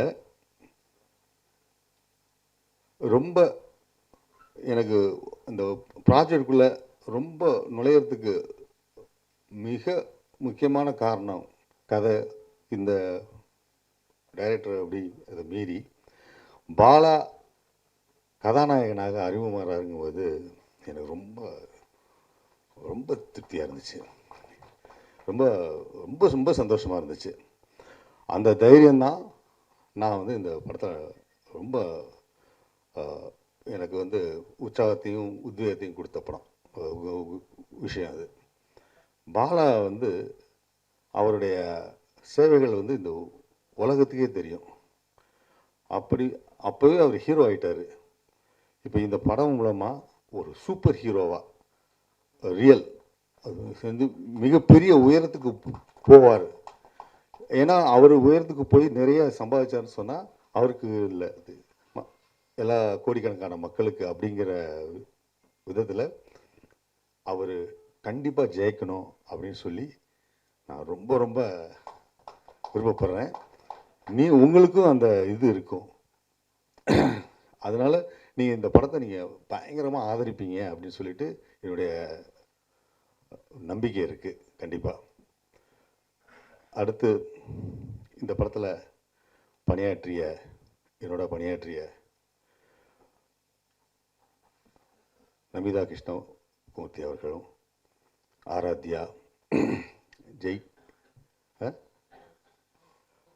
மனோஜ், மதன், அவர் ஏற்கனவே கல்லூரியில் நடித்த இது மாதிரி ஆறாமதன், அப்புறம் இந்த படத்தை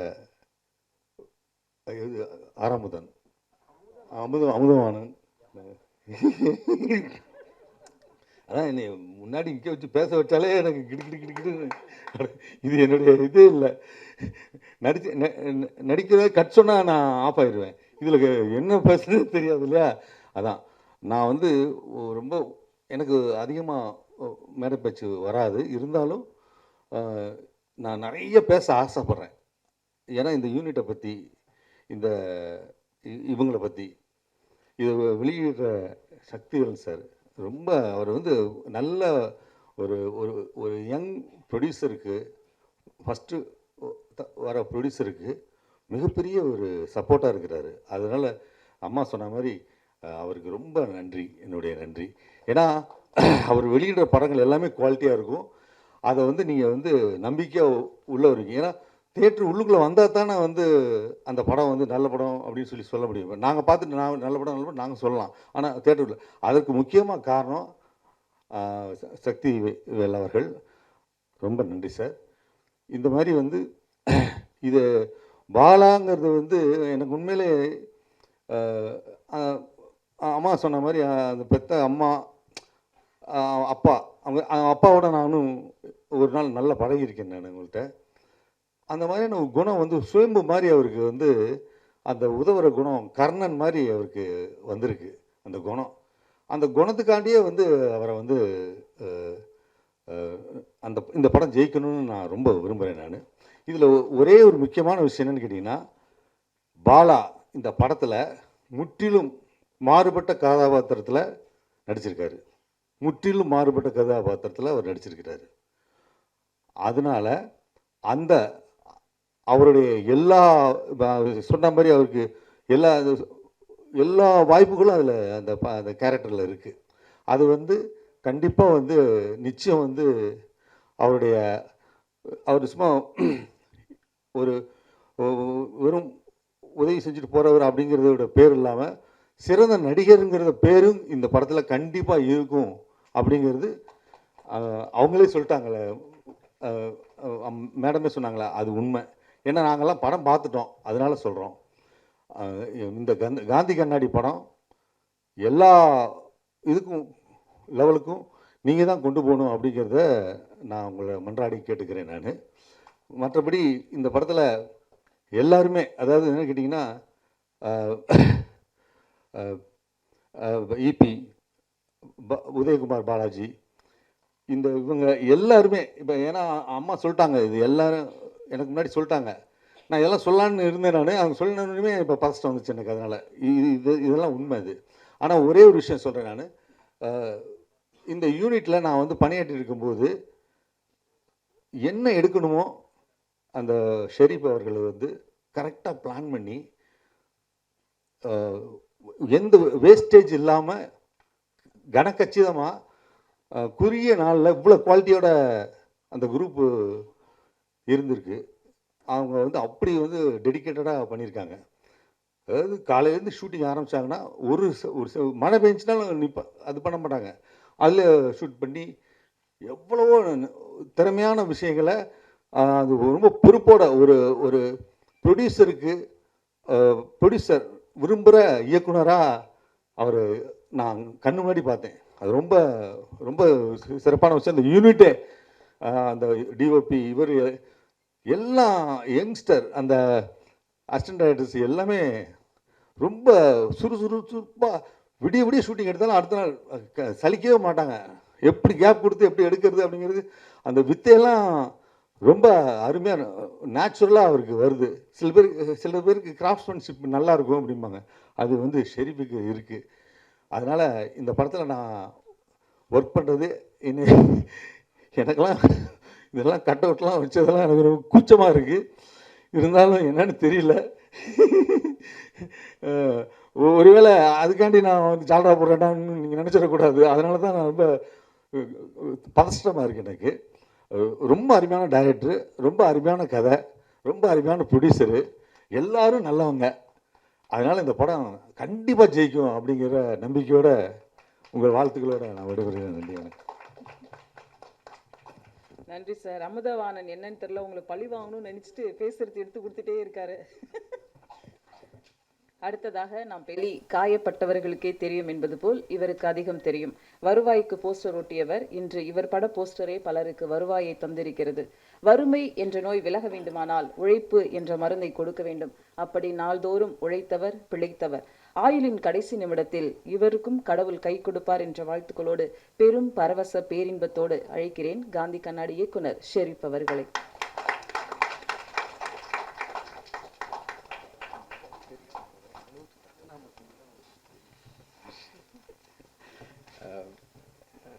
எல்லா பத்திரிகையாளர் நண்பர்கள், எல்லா பத்திரிகையாளர் நண்பர்களுக்கு, மீடியா பீப்புளுக்கு வந்து நன்றி. முதல்ல நன்றி. சப்போர்ட் பண்ணுறதுக்கு ரொம்ப ரொம்ப ரொம்ப நன்றி கடன் பட்டிருக்கேன்னு நினைக்கிறேன். என்னுடைய முதல் படம் வந்து ரணம்க்கு வந்து உங்களுடைய சப்போர்ட் வந்து ரொம்ப பெருசு. அந்த டைமில் வந்து ஒரு பெரிய படத்தோடு வரும்பொழுது நீங்கள் எழுதின அந்த விமர்சனங்கள் வந்து அந்த படத்தை ஒரு 7 weeks to 8 weeks தேட்டரில் ஓட வச்சது வந்து நீங்கள் இல்லாமல் அது நடக்கலை. எனக்கு அதை விட ஒரு பெரிய சப்போர்ட் வந்து இந்த படத்துக்கும் கிடைக்கணும். ஸோ அதோடு நான் ஸ்டார்ட் பண்ணிக்கிறேன். முதல்ல வந்து நிறைய பேர் சொன்னாங்க, சில விஷயங்கள் வந்து எப்படியோ அப்படியே வந்திருக்குன்னு நினைக்கிறேன். யார் மூலியமாக வந்துச்சுன்னு தெரில. எனக்கு வந்து சில அடையாளங்கள் இருக்குது என்னோடய பகுதிகளை. நான் basically came from north Chennai. So அந்த பகுதியில் வந்து ஒரு என்னோடய குடும்ப சூழல், ஒரு சைல்டு லேபராக இருந்து அதுக்கப்புறம் எஜுகேஷன், இந்த மாதிரி விஷயங்கள்லாம் கற்றுக்கிட்டு அந்த ஒரு அடையாளம் வந்து அது எப்பவுமே இருந்துக்கிட்டே இருக்கும். அந்த அடையாளம் நான் இருக்க வரைக்கும். பட் எனக்கு வந்து ஒரு புது அடையாளம் கொடுத்த என்னோடய முதல் ப்ரொடியூசர் மதுநாகராஜ் சாருக்கு வந்து முதல்ல நன்றி. அடுத்தது வந்து ஜெய்கிரண் சார் பற்றி சொல்லணுன்னா, நாங்கள் ஒரு எதேச்சியாக ஒரு இடத்துல மீட் பண்ணோம். அதுக்கப்புறம் அவருமே இந்த மாதிரி எனக்கு எப்படி நிறைய ஸ்ட்ரகிள்ஸ் இருக்கோ அவருமே அந்த மாதிரி ஒரு பேக்ரவுண்ட்லேருந்து வந்து இந்த ஒரு நல்ல படங்கள் பண்ணணும்னு வெயிட் பண்ணிகிட்டு இருக்க ஒரு மூமெண்ட்டில் நாங்கள் கனெக்ட் ஆனோம். நான் சார்கிட்ட ஒரு தடவை சொன்னேன், அது எல்லாருமே சொல்லிக்கணும்னு நினைக்கிறேன். நான் வந்து பறை வாசிப்போம் இல்லையா, ஸோ அது வந்து கோயில் திருவிழாக்கெலாம் போவோம். ஒரு 5000, 4000, 3000 ரூபாய்க்கெலாம் போயிட்டு என்னோட தம்பிங்க நிறைய பேர் இருக்காங்க, புகழ் கலைக்குழு தம்பிங்க, நாங்கள்லாம் போய் வாசித்து அந்த காசை வாங்கி எங்களோட எஜுகேஷனுக்கு யூஸ் பண்ணிகிட்டு இருந்தோம். அப்படி தான் என்னோடய குழுக்கள் இருந்துகிட்டு இருந்தது. அப்போ அந்த கோயிலுக்கு போகும்போது நான் பிரபஞ்சத்தை பயங்கரமாக நம்புவேன். அப்போ வந்து ஏன் போகிறோம், எதுக்கு போகிறோம், என்னடா இது நம்ம வாழ்க்கை இப்படி போயிட்டுருக்கு, நிறைய கனவு இருக்குது, அச்சீவ் பண்ணுறோமா. என் அம்மா அப்பாலாம், என் அப்பா ரொம்ப பயப்படுவார், கடைசி வரைக்கும் இப்படியே போயிடுவியா, ஆடி மாதம் வந்தால் உனக்கு நிறைய காசு வரும், அதை வச்சுக்கிட்டு வருஷம் ஃபுல்லாக எப்படி ஓட்டுவேன், உனக்கு யார் பொண்ணு கொடுப்பா, என் புள்ள வந்து இப்படி ஆயிட்டானே அப்படின்னு சொல்லிட்டு எங்கள் அப்பாவுக்கு பயந்துக்கிட்டே இருப்பாங்க. பட் எங்கள் அம்மா பயங்கரமாக நம்பினாங்க. அப்போ வந்து இந்த ஒரு தடவை கோயிலுக்கு போகும்போதும் ஏன் எதுக்கு அப்படிங்கிறதெல்லாம் சத்தியமாக தெரியாது. அந்த கேள்வி மட்டும் மனசுக்குள்ள இருந்துக்கிட்டே இருக்கும். நான் கிட்டத்தட்ட ஒரு 500 கோயிலுக்கு மேலே போய் பறை வாசிச்சிருக்கேன். ஒரு 200 கோயிலுக்கு மேலே கட்டின ஒரு குடும்பத்துலேருந்து ஒரு producer. So there is a connection. அது அது ஒரு பவர் இருக்குது அப்படின்னு அது நம்ப வைக்குது சில சில சம்பவங்கள் நடக்கும் பொழுது. நான் கதை சொல்லி ஒரு ஃபஸ்ட் ஆஃப் சொல்லி முடித்தோடனே, பிரதர் இதுதான் பிரதர் நம்ம பண்ணோம், இது செம்மையாக இருக்குது பிரதர், இது பண்ணலான்னு இமீடியட்டாக சொல்லி வித்தின் 1 hour பாலாக்கு அங்கேருந்து பாலா டெல்லியில் இருந்தார், அங்கே கால் பண்ணி பாலா ப்ரொடியூசர் இந்த மாதிரி சொல்கிறாரா, நீ உனக்கு ஓகேவாடா அப்படின்னனும் பாலா அங்கேருந்து ஃப்ளைட்டில் ஆன் தி வே இந்த 1 hourல நடக்குது. அகெயின் நாங்கள் மீட் பண்ணுறோம். பாலாவோட லாஸ்ட் இயர் பர்த்டேக்கு மீட் பண்ணி வித்தின் ஒரு 5 hours டிசைன் ஆன ப்ராஜெக்ட் இது. ஸோ இவ்வளோ ஷார்ட் டைமில் ஒரு மனுஷன் ஒரு டீமை நம்ப முடியுமான்னு கேட்டால் அது எனக்கு சீரியஸாக தெரியல. சார் சொன்னார், ஜெய்கிரன் சார் சொன்னார், லாஸ்ட்டு படம் ஷூட்டிங் ஸ்பாட்டுக்கு நான் வந்து பார்த்துருக்கேன், உங்கள் டீம் பண்ணிடுவீங்கன்னு தெரியும் அப்படின்னு சொன்னார். ஸோ அந்த நம்பிக்கை வந்து எங்கள் டீமாக நாங்கள் பண்ணி கொடுத்துருக்கோம், செஞ்சு கொடுத்துருக்கோம் அப்படின்னு நான் ரொம்ப ஆனஸ்ட்டாக நம்புகிறேன். ஸோ என்னோட டீம் அப்படின்னு சொல்லிக்கிறதுல ஐ ஃபீல் வெரி ஹாப்பி. என்னோடய ஃப்ரெண்ட் பாலாஜி இந்த படத்துக்கு பயங்கர எஃபர்ட் போட்டிருக்கான். ஸோ அவன் வந்து என்ன சொன்னாங்க, அவன் வந்து எனக்கு தெரிஞ்சு இப்போ பெரிய டிஓபியாக அவன் டெஃபினட்டாக வருவான் எனக்கு தெரியும். ரணமில் நாங்கள் ஒன்றா சேர்ந்து பண்ணோம். ஸோ இந்த படத்தில் வந்து இன்றைக்கி வந்து படம் பார்த்துட்டு எல்லாம் சூப்பராக இருக்குது அப்படின்னு சொல்கிறாங்கன்னா அது என்னோடய ஒர்க் மட்டும் இல்லை, என் ஃப்ரெண்டோட ஒர்க்குமே அது இருக்குது அங்கே. ஸோ அந்த ஃப்ரேம் தான், அவன் வச்ச ஃப்ரேம், அவன் பண்ண லைட்டிங் தான் இன்றைக்கி எல்லாருமே பேசுகிறாங்க. Is the reason. ஸோ அதுக்கப்புறம் வந்து ஆர்ட் டைரக்டர் அண்ணா அப்போ அண்ணா, அவர் வந்து மணிமொழியன் ராமதுரைன்னு சொன்னால் எல்லாருக்கும் தெரியும். ஆனால் எனக்கு அப்போ அண்ணா எனக்கு எப்படி தெரியும்னா, அவர் 15-16 வருஷம் முன்னாடி பத்திரிக்கை ஒன்று ஆரம்பித்தாங்க அப்போ அண்ணாவும் பாரதி அவங்க அண்ணாவும். அதுக்கு ப்ரமோஷன் பண்ணுறதுக்கு பறை வாசிக்க நான் போனேன். அப்போ நான் ஞாபகம் இருக்கா, அப்போ வந்து 300-400க்காக போய் வாசிப்பேன். அப்படி வந்த அண்ணா கிட்ட காசு வாங்கினேன். என் படத்துலேயே அப்போ நான் ஆர்ட் டைரக்டராக இருக்குது, எனக்கு ரொம்ப சந்தோஷமாக இருக்குது. தேங்க்யூ அண்ணா, அவர் பயங்கரமாக ஒர்க் பண்ணியிருக்காரு. இன்னும் நிறைய நாங்கள் பண்ண ஆசைப்பட்றோம். அதுக்கப்புறம் உதய்னா என்னோட எனர்ஜி, நிறைய பேர் சொல்லிட்டாங்க அவர் இல்லைன்னா வேலை ஓடாது. காலையிலேருந்து நைட் வரைக்கும் எனக்கு தெரில, இபி அப்படின்னு சொல்லுவாங்க, எல்லா வேலையும் செய்வார், அசிஸ்டன்ட் டைரக்டராக இருப்பார், திடீர்னு ஆஃபீஸ் போய் வேலை செய்வார், திடீர்னு எல்லா வேலையும் பார்ப்பார். ஒரு என்னோடய எனர்ஜி. அப்புறம் என் ஃப்ரெண்டு மதன், அவன் எனக்கு ஒரு ரொம்ப வருஷமாக தெரியும். அவனுக்கு நான் ஐ திங்க் என்னோடய பெஸ்ட்டு நான் கொடுத்துருக்கேன். அவன் ரெகனைஸ் பண்ண வேண்டிய ஒரு ஆர்டிஸ்ட்டு. நான் அவனுக்கு ஒன்று எழுதி ஒன்று பண்ணியிருக்கேன். ஓகே, ஹாப்பி இல்லைடா, சூப்பர். அது ரொம்ப எமோஷனாக இருக்கேன் இந்த படம். பிகாஸ் வந்து இந்த கதை வந்து என் மனசுக்கு ரொம்ப நெருக்கமான கதை. இது என்னோட வாழ்க்கையில் நான் சந்தித்த நபர்களுடைய கதை இது. அதனால் இந்த படம் வந்து எனக்கு எப்பவுமே ஸ்பெஷல். எனக்கு ஃபஸ்ட்டு படம் சக்திவேலன் சார் தான் பண்ணி கொடுத்தாங்க டிஸ்ட்ரிபியூஷன். இந்த படத்தில் வந்து இன்னும் ஸ்ட்ராங்கான அஃபிஷியலாக லோகோவோட எனக்கு அவர் சார் நம்பி எனக்கு கொடுத்தது வந்து ரொம்ப சந்தோஷம். Thank you sir. எனக்கு பெரிய சப்போர்ட் உங்ககிட்ட இந்த ரிலீஸ் அப்போ கிடைக்கணும். Thank you sir. அப்புறம் பாலா தம்பி, ரொம்ப வருஷமாக பாலாவையும் தெரியும். நான் ஒரு ஹெல்ப் கேட்க கால் பண்ணேன். ஒரு 12th படிக்கிற குழந்தைக்கு வந்து காலேஜ் ஃபீஸ் கட்டணும்னு சொல்லிட்டு பாலா கால் பண்ணேன். அப்படி தான் கால் பண்ணேன்.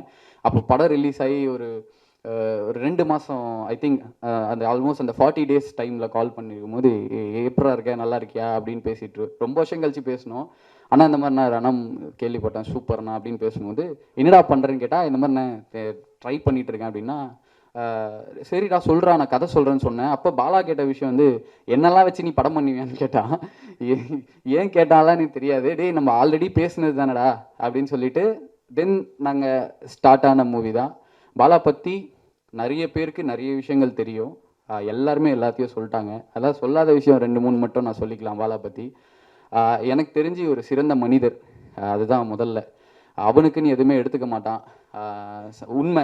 நிறைய பேர் நிறைய விஷயம் சொல்லுவாங்க கமெண்ட்ஸில், யாரோ கொடுக்குறாங்க இவன் செய்கிறான், அதெல்லாம் கிடையாது. அவன் சம்பாதிக்கிற காசில் ஐ திங்க் 90% அவன் வந்து எல்லாருக்கும் கூட இருக்கவங்கள பார்த்துப்பான். இன்னும் அவனுக்கு அண்ணா கூட தான் இருக்கான். அவனுக்கு தனியாக வீடெல்லாம் இன்னும் பண்ணிக்கலாம். மற்றவங்களுக்கு பண்ணுறது அவனுக்கு அவன் பண்ணிக்கிறதே இல்லை. பாலா பட் நீ உனக்கு சிலதெல்லாம் பண்ணிக்கணும், அதுதான் நாங்கள் ஆசைப்படுறோம். அவனுக்கு இப்போ தான் ஒரு செகண்ட் ஹேண்டில் ஒரு கார் வாங்கினான். ஸோ புது காரும் சின்னதாக ஒரு கார் வாங்கினான். பட் உன்னை நான் பெரிய ஹீரோவாக பார்க்கணும், பாலாவோட முதல் படத்தோட இயக்குனர் அப்படின்னு எனக்கு நீ ஆப்பர்ச்சுனிட்டி கொடுத்ததுக்கு நான் தேங்க் பண்ணிக்கிறேன்.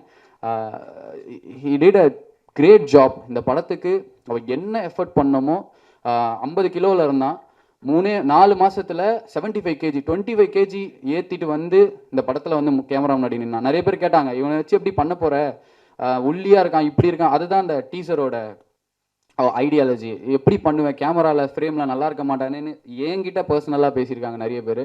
அதை பிரேக் பண்ணுறதுக்கு அவனோட எஃபர்ட் தான். உனக்கு ஒரு நல்ல படம் கொடுத்துருக்கேன் நான் நம்புகிறேன்.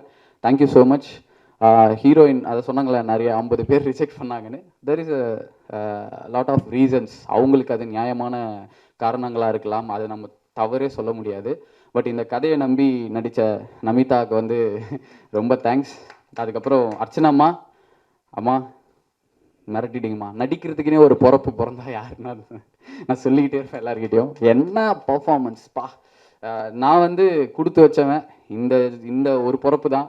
அதில் வந்து உங்களை வச்சு நான் டைரக்ட் பண்ணுறேன். நான் வந்து ஃபுல்ஃபில் ஆகிட்டேன் அந்த விஷயத்தில். அப்புறம் என்னோட favourite director Balaji Sakthivel sir. அவரோட படங்கள் பார்த்து தான், நிறைய படங்கள் பார்த்து தான் வழக்கியன் அது ஞாபகம் இருக்குது எனக்கு. நான் அகஸ்தியா தேட்டரில் பார்த்தேன்.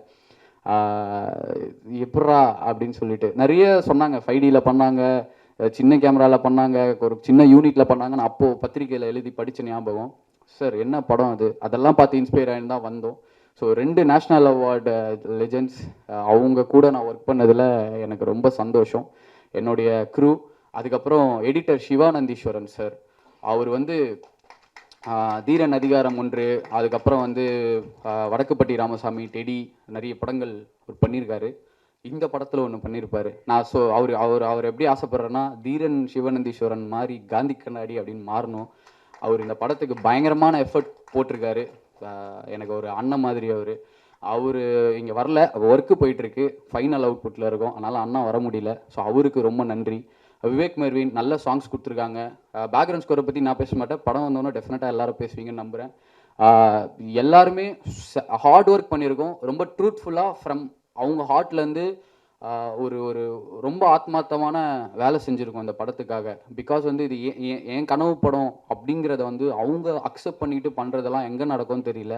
எல்லாருமே இந்த படத்துக்கு ஒர்க் பண்ணியிருக்காங்க. ஸோ அமுதா அண்ணா, தேங்க்யூ அண்ணா. நீங்கள் பெரிய பெரிய கேரக்டர் பண்ணுறீங்க. இதில் வந்து எனக்கு சப்போர்ட் பண்ணதுக்கு வந்து ரொம்ப நன்றிண்ணா. எல்லாரை பற்றியும் சொல்லியிருப்பேன்னு நினைக்கிறேன். யாராவது மிஸ் பண்ணியிருந்தால் மொத்த க்ரூவுக்குமே ரொம்ப ரொம்ப நன்றி. நிறைய பேர் டெக்னீஷியன்ஸ் வரல. காஸ்டியூம் டிசைனர் பிரியா அவங்க நல்லா ஒர்க் பண்ணியிருக்காங்க. அதுக்கப்புறம் இன்னும் நிறைய பேர் சொல்லலாம். டிஐ அவங்க நந்தா சார் எல்லாருமே இதுக்கு சூப்பராக ஒர்க் பண்ணியிருக்காங்க. ஸோ எல்லாருக்குமே நன்றி. இந்த படம் ஒரு 10 நாளில் திரைக்கு வரப்போகுது. எனக்கு ஃபஸ்ட்டு படத்துக்கு கொடுத்ததை விட பெரிய சப்போர்ட் வந்து உங்கள்கிட்டருந்து நான் எக்ஸ்பெக்ட் பண்ணுறேன். And also sincere thanks to my அம்மா அப்பா அண்ட் மை ஒய்ஃப். இந்த 1 இயராக எனக்கு குழந்தை பிறந்து அவங்க கூட சரியாகவே டைம் ஸ்பெண்ட் பண்ண முடியல. அது எல்லாத்துக்கும் இந்த படம் ஒரு பதிலாக இருக்கும்னு நான் நினைக்கிறேன். நான் என் ஃபேமிலி, என் ஒய்ஃபை எல்லோரும் இந்த இடத்துல மிஸ் பண்ணுறேன். Love you so much. எல்லாருக்கும் thank you so much. Choreographers Abu Charles master, அவங்களும் புல்லட் வண்டி சாங் இப்போது நம்ம முடித்த உடனே அந்த சாங் ப்ளே ஆகிடும். அவங்க எனக்கு ஷார்ட் டைம் படத்துக்கு நிறைய சப்போர்ட் பண்ணியிருக்காங்க. அவங்களுமே அவங்களுடைய ஒர்க்கை பயங்கரமாக பண்ணியிருக்காங்க. And thank you so much. Keep support us. Thank you. Thank you. கொஞ்சம் இவரை பற்றி நான் பேசியாக வேண்டும். அவசரம்னு அழைச்சா ஆம்புலன்ஸ் வரும், ஆம்புலன்ஸ்னு அழைச்சா பாலா வருவார். உதவிகள் செய்தே பலர் டிபியில் வந்தார், பலர் உதவிகள் கேட்டதற்கு ஜிபேயும் தந்தார். சின்ன திரையில் நல்ல பையன், இன்று ஊரே வியக்கும் செல்ல பையன். பலரும் நடிக்க வந்த பின் பேசப்பட்டனர், இவர் நடிக்க வருவதற்கு முன்பே பேசப்பட்டவர். துயரம் வந்தவர்களின் பக்கத்தில் நிற்கும் போது 1,00,000 கண்கள் கலங்குகின்றன, 1 கோடி நெஞ்சங்கள் வாழ்த்துகின்றன.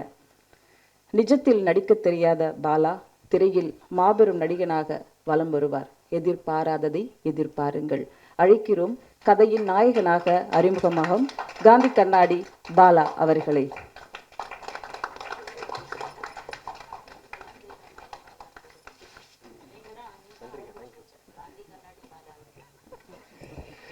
எல்லாருக்கும் வணக்கம்.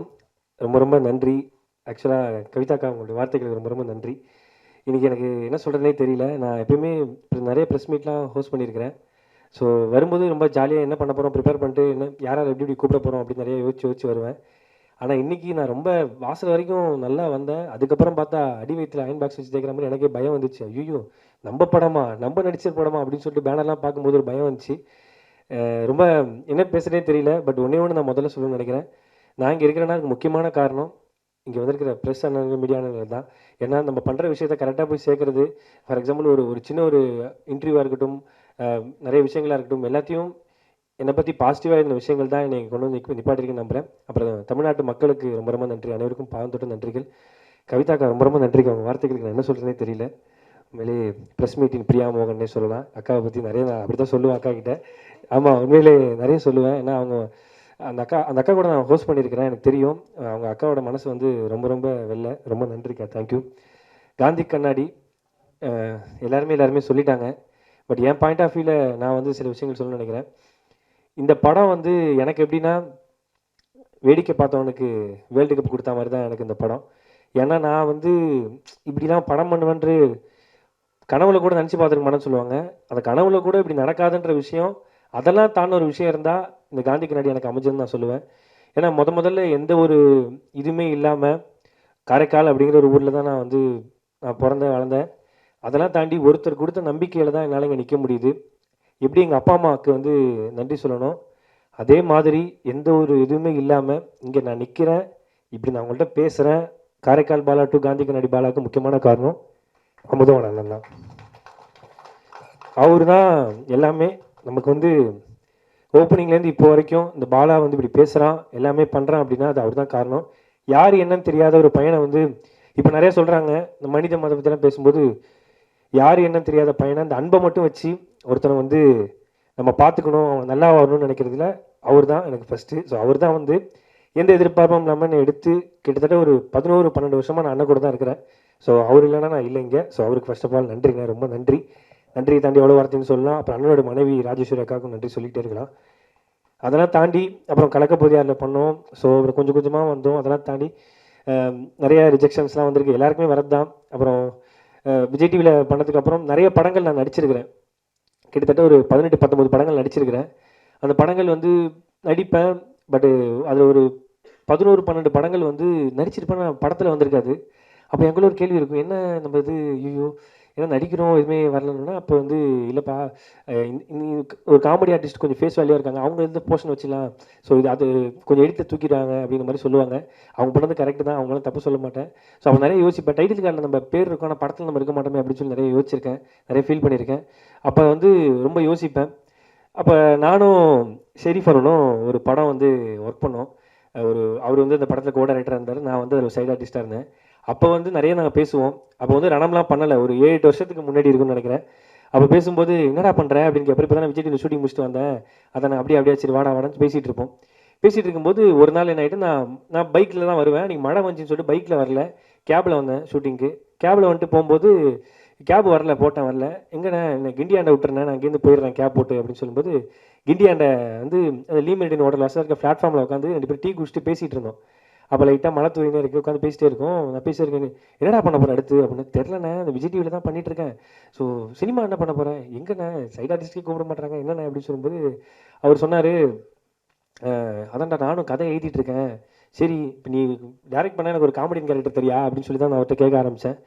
ஆமாம் அப்படி தான் கேட்டேன் அவர்கிட்ட சீரியஸாக, டேரக்டர் கேரக்டர் பண்ணால் எனக்கு ஒரு காமெடி ரோல் தெரியா, ஒரு 5 சீன் 6 சீன் ஹீரோ கூட ட்ராவல் ஆகிற மாதிரி சூப்பரான ஒரு சீனு, அவர் ஹீரோ கிட்ட லவ் சேர்த்து வைக்கிறது, இந்த மாதிரி ஏதாவது இருந்தால் சொல்ல, நான் கண்டிப்பாக என்னை கொஞ்சம் ரெஃபர் பண்ணேன்னு சொன்னேன்.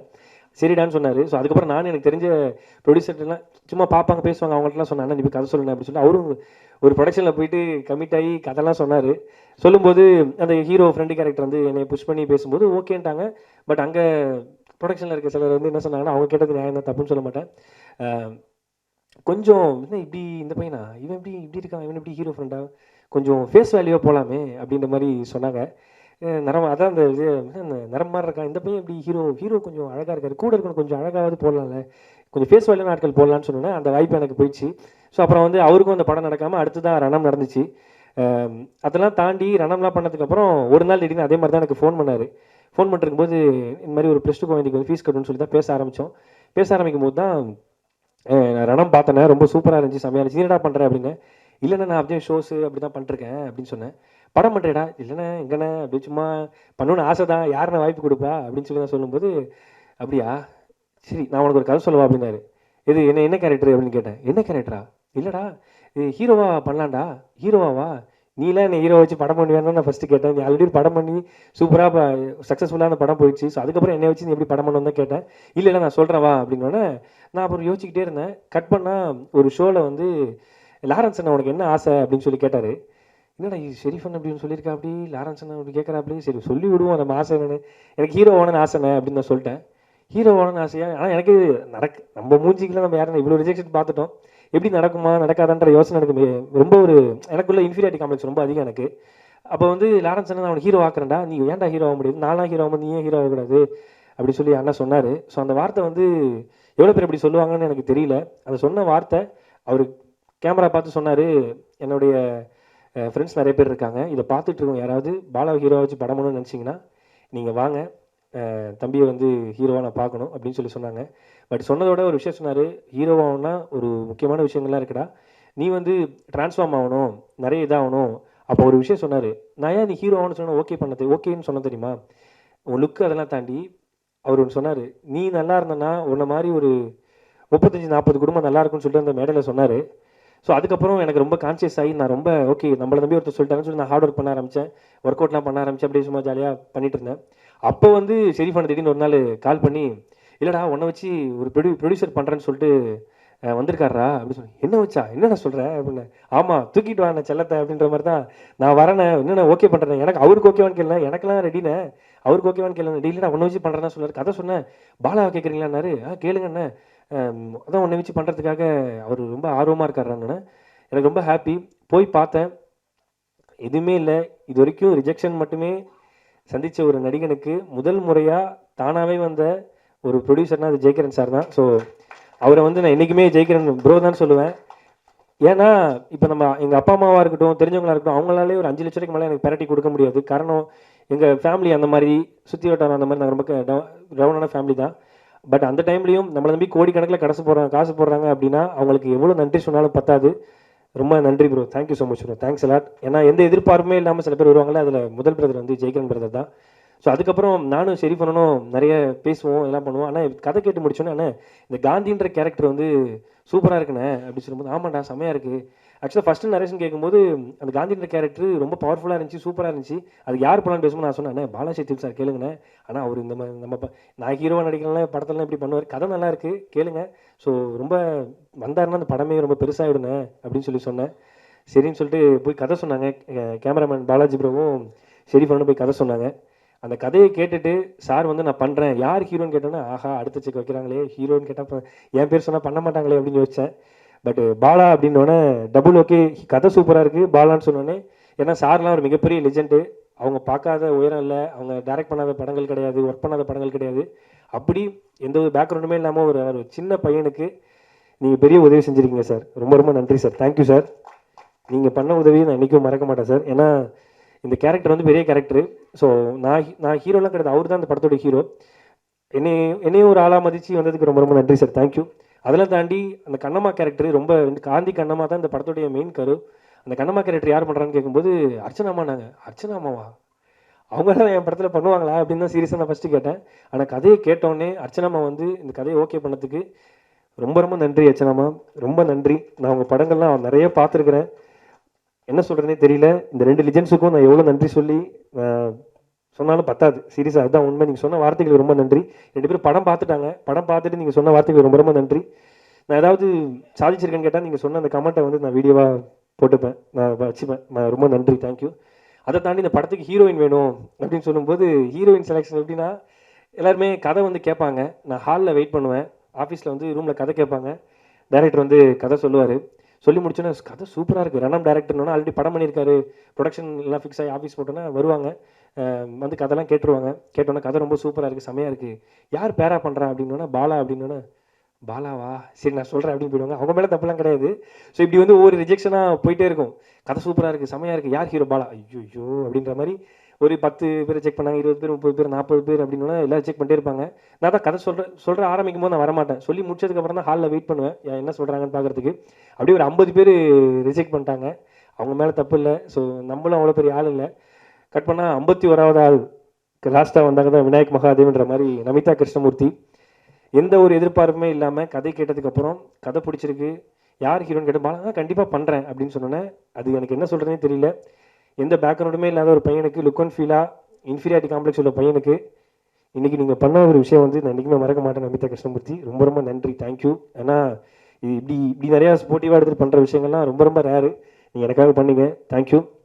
அதெல்லாம் தாண்டி கேமராமேன் பாலாஜி ப்ரோ, அவர் எப்படின்னா வந்து நான் எனக்கு அண்ணா என்னென்ன ஃப்ரேமில் எப்படின்னு ஓகேவா இருப்பேனா, பார்ப்பாங்களா, ஏற்றுப்பாங்களா அப்படின்னா, இதுக்கு முன்னாடி நாங்கள் ஆக்டிங் கிளாஸ்லாம் நாங்கள் உட்காந்து ஒர்க் பண்ணோம், ஒர்க் ஷாப்லாம் பண்ணோம்.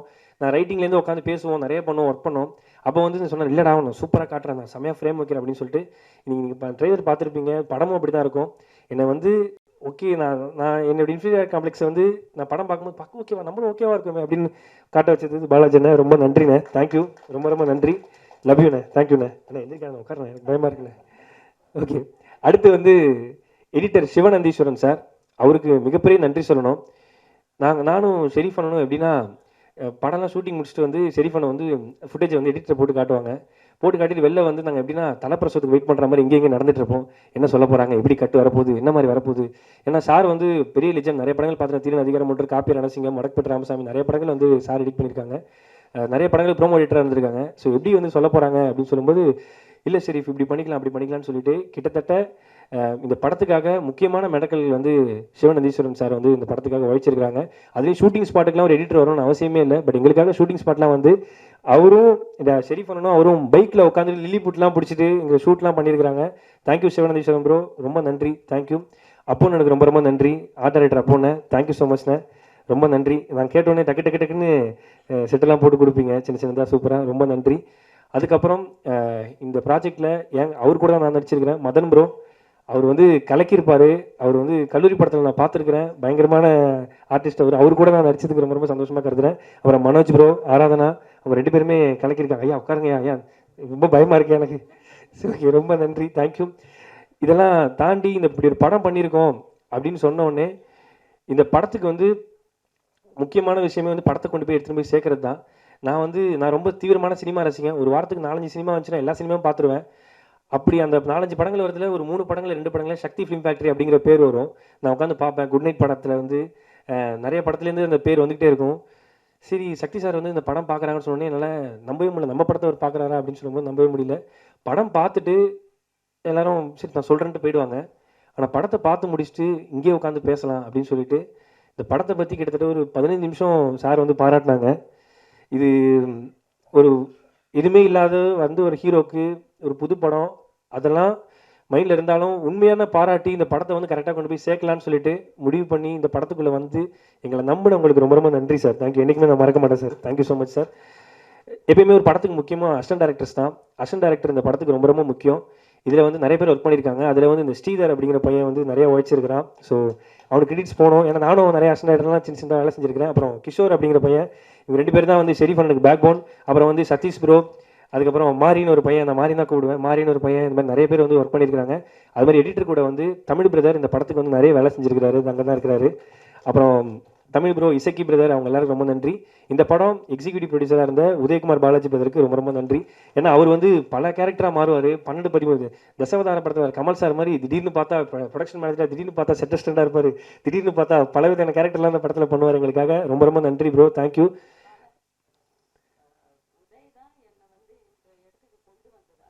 பார்த்தீங்களா மேம், பரவாயில்ல, நீங்கள் விட்டு நான் சொல்லிடுறேன். உதய் சார் தான் வந்து அர்ச்சனாமா வந்து இந்த படத்தில் நீங்கள் பண்ணியே ஆகணும், படம் நல்லா இருக்கு, கதை நல்லா இருக்குன்னு சொல்லி கூட்டு வந்தது உதயண்ணா தான். உங்களையுமா? பரவாயில்ல, எல்லாரையும் அவர் தான் கூட்டு வர்றாரு. உண்மையிலேயே வேற லெவலுங்க. என்னையும் அவர் தான் காலைல கூட்டு வந்தார். நன்றிங்க.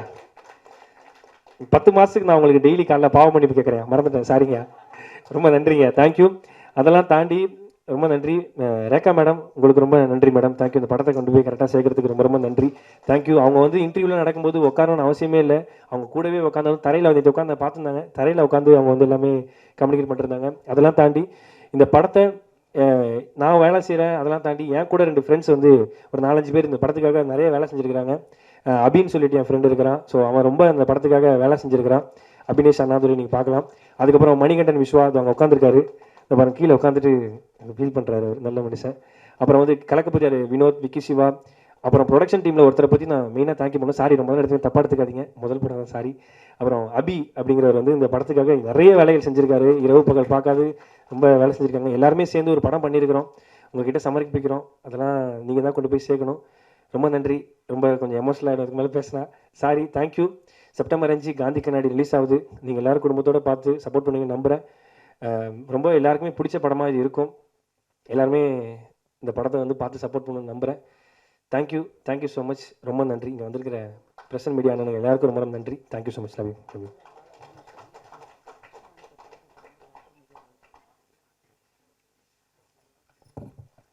நம்ம ஹெல்பிங் ஸ்டார் பாலா வந்து விஜய் வரிசையில் வரப்போறாரா, சிவகார்த்தியின் வரிசையில் வரப்போறாரா அப்படின்னு நமக்குள்ள நிறைய கேள்விகள் இருக்கு. இது அப்படியே பத்திரிகையாளர்கள் கேள்வி கேட்க இந்த டீம் வந்து பதில் சொல்லுவாங்க. தனிப்பட்ட பாலா சார். அண்ணா சார் வாழ்த்துக்கள். முதல்ல படம் பண்ணுவீங்க, ஹீரோ பண்ணுவீங்க. நன்றிண்ணே. சார் விஜய் டிவிலேருந்து வந்தவங்க நிறைய பேர் வந்து ஹீரோன்னு ஆசைப்படுறாங்க. ஆனால் சிவகார்த்தியன் மாதிரி 1-2 பேர் தான் ஜெயிச்சு பெரிய ஆளானாங்க. உங்களுக்கு ஆசை வந்து சிவகார்த்தியன் மாதிரி ஆகணுமா? என்ன ஆகணும்? இன்னொன்று, சமீப காலமாக எந்த மீடியா திறந்தாலும் பாலா உதவினார் பாலான்னு அவ்வளவு செய்திகள் வருது. இந்த குணம் எப்படி வந்தது? அதை வந்து எப்படி செயல்படுத்துறீங்க? கொஞ்சம் விரிவாக சொல்லுங்கள். ஆனால் கண்டிப்பாண்ணே. முதல்ல சிவகார்த்திகேயன்லாம் மிகப்பெரிய ஆள் இல்லை. அவங்களாம் எங்கேயோ உயரத்தில் இருக்காங்க. நான் இப்போ தான் முதல் காலடி வைக்கிறேன். ஸோ அவங்கள மாதிரிலாம் அவர் முதல்ல இப்படி தான் சொன்னாரா? அப்போ நானும் இப்போ அப்படியே சொல்கிறேன். அப்படி சொன்னால் நானும் அப்படி ஆகிடுவேன்னு நினைக்கிறேன். நீங்கள் சொல்கிறீங்க.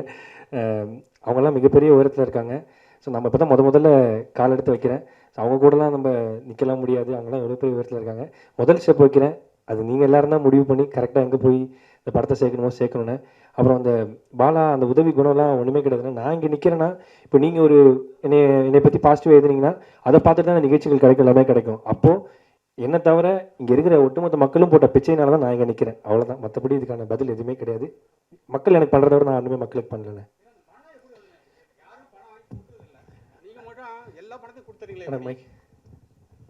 எல்லா பணத்தையும் நீங்களே கொடுத்துறீங்களா, தானம் பண்ணுறீங்களா, எப்படின்னு கேட்குறேன். ஆனால் இல்லைண்ணே, இப்போது நான் சம்பாதிக்கிறேன் வரேன்னா, நான் இந்த படம் எடுக்கணும்னா கூட மக்கள் தான் டிக்கெட் காசு கொடுத்து தேட்டரில் பார்க்குறாங்க. மக்கள் காசு தான் எனக்கு வருது. அவங்க இந்த பையனை நம்பி ஒரு யூடியூப்ல ஒரு வீடியோ வந்துன்னா அதை பார்க்குறாங்க. இல்லை வந்து ஒரு ஷோ வரும், வெளியில் ஒரு ஓப்பனிங் போகிறோம்னா மக்கள் கொடுக்குற காசு தான். அவங்க கொடுக்குற காசை அவங்களுக்கு திருப்பி கொடுக்குறதுல ஒன்றுமே கிடையாதுண்ணே. ஏன்னா நான் இங்கே நிற்கிறேன்னா மக்கள் நம்ம யார் நம்மளுக்கு நிற்கிறாங்களோ அவங்களுக்கு தான் நம்ம நிற்கணும். அவ்வளோதான் விஷயம். மக்கள் போட்ட பிச்சைனாலும் நான் இங்கே நிற்கிறேன். மக்களுக்கு நான் செய்கிறதுலாம் ஒரு மேட்டரே கிடையாது. அவங்க பண்ண எனக்கு பண்ணதை விட அவ்வளோதான்.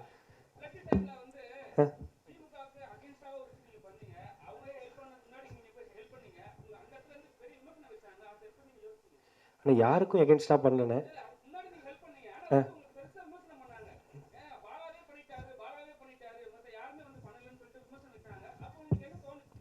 கரெக்ட். நீங்கள் சொல்கிறதுன்னா யாருக்கு எகென்ஸ்டாக பண்ணேன்? வறுமைக்கு எகென்ஸ்டாக தான் நான் பண்ணேன். வறுமை இருக்கக்கூடாதுங்கிற எகென்ஸ்டாக நான் பண்ணேன். மற்றபடி எதுவுமே பண்ணல. நான் இப்போ இல்லைண்ணே, அமுதனுக்கே தெரியும். நான் ஆரம்பத்துலேருந்து 2500-3000 சம்பளம் வாங்குறதுலேருந்து அதில் ஒரு 1500-2000 நான் செலவு பண்ணுவேன். அண்ணனுக்கே தெரியும். ஆரம்பத்துலேருந்து அப்படி தான். அப்படி எகென்ஸ்டாக என்ன கருத்து அப்படிங்கிறது நமக்கு தெரியல. நம்ம படுத்து ஒரே கருத்து, நம்ம சம்பாதிக்கிறத மக்களுக்கு செஞ்சுக்கிட்டே இருக்கணும். அவ்வளோதானே. மற்றபடி ஒன்றுமே இல்லை. பாலா சார், இந்த படம் வந்து ரஜினி சாருக்காக எழுதுனது மாதிரி ஒரு டைரக்டர் பேட்டி கொடுத்துருக்காரு. அது கொஞ்சம் விரிவாக சொல்லுங்கள். என்ன கேரக்டர்? ரஜினி சார்கிட்ட சொன்னீங்களா? என்ன மாதிரி இது? ஆனால் அது டேரக்டரே பேசுவார். வாங்க டேரக்டர் சார். சார் ஆமாம் சார். என்னென்னா எல்லா ரைட்டர் கம் டைரக்டர்ஸ் எல்லாருக்குமே பெரிய ஸ்டார்ஸ் கூட படம் பண்ணணும்னு ஒரு ஆசை இருக்கும். எனக்குமே அந்த ஆசை இருக்குது. ஸோ எல்லாருக்குமே விஜய் சார் கூப்பிட்டா என்ன கதை சொல்லலாம், அஜித் சார் கூப்பிட்டா அப்படின்னு சொல்லிட்டு நம்ம நம்மளோட லைப்ரரியில் சில கதைகள் ஒன்லைன்ஸ் எழுதி வைப்போம். இப்போ ரஜினி சாருக்கு பண்ணால் என்ன பண்ணலாம் அப்படின்னு சொல்லும்பொழுது, அவர் முன்னாடி பண்ண 6லேருந்து 60 வரை, எங்கேயோ கேட்ட குரல், இந்த மாதிரி படங்கள்லாம் ஒரு சமீபம் லாங் டைம் அவரை மாஸ் ஹீரோவை மட்டும் நம்ம பார்த்துட்ருக்கோம். அவருக்கு அந்த மாதிரி ஒரு படம் பண்ணோம் அப்படின்னு சொல்லிட்டு இந்த காந்தி பாலசக்தி சார் பண்ணியிருக்க அந்த கேரக்டர் இருக்கு, அந்த காந்திங்கிற கேரக்டரை அவருக்காக சொல்லலாம், லைனாக சொல்லலாம் அப்படின்னு எழுதினது தான் சார். பட் அதுக்கு ஒரு பெரிய டைம் தேவைப்படுது.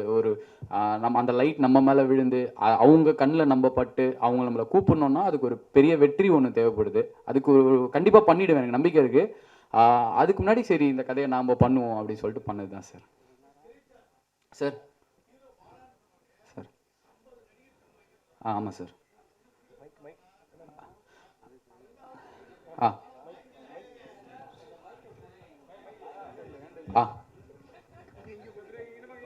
அங்க இந்த படத்தில் வந்து ஹீரோ பாலான்னு சொன்ன பிறகு 50 நடிகை பின் வாங்கிட்டாங்க. அதில் பின் வாங்கின நடிகை ஃபீல்டர் உள்ளவங்களா புதுமுகமா? ரெண்டாவது, சரி இவ்வளோ பேர் பின் வாங்குறாங்களே, நம்ம பாலாவும் மாற்றிடலான்னு ஐடியா இருந்துச்சா? இல்லை சார், அது டெஃபினட்டாக இல்லை சார். நோனபிள் புதுமுகங்கள் அவங்களும் ரிஜெக்ட் பண்ணியிருக்காங்க, படம் பண்ணவங்களும் ரிஜெக்ட் பண்ணியிருக்காங்க சார். சார் அது வந்து நம்ம தப்பு சரின்னு சொல்ல முடியாது சார். பிகாஸ் எல்லாருமே எதுக்கு சார் ஓடுறோம், ஒரு சக்ஸஸ்க்காக ஓடிக்கிட்டு இருக்கோம் சார். ஸோ இங்கேயே நிறைய ஒரு செக்ரிகேட் பண்ணிக்கிறாங்க. நான் எந்த மாதிரி படங்களில் அறிமுகமாகணும், யார் கூட நடித்தா நம்ம ஃபேம் கிடைக்கும் அப்படிங்கிறத வந்து அவங்க ரொம்ப தெளிவாக இருக்காங்க சார். இங்கே எல்லாருமே சார் சின்னதாக ஒரு சின்ன ஜூனியர் ஆர்டிஸ்ட்லேருந்து பெரிய ஆர்டிஸ்ட் வரைக்குமே நமக்கு என்ன தேவைங்கிறதுல அவங்க ரொம்ப தெளிவாக இருக்காங்க சார். ஸோ பாலா அன்னைக்கு இருந்த ஒரு 6 ஐ திங்க் 1 இயர் முன்னாடி இருந்த பாலாவோட ஃபிசிக் அண்ட் மேபி அதுக்கு நான் கூட காரணமாக இருக்கலாம் சார். இந்த ரணம்னு ஒரு படம்னா சரி அடுத்தது என்ன பண்ணிட போகிறோம் அப்படிங்கிற எண்ணம் கூட ஒருவேளை இருக்கலாம்.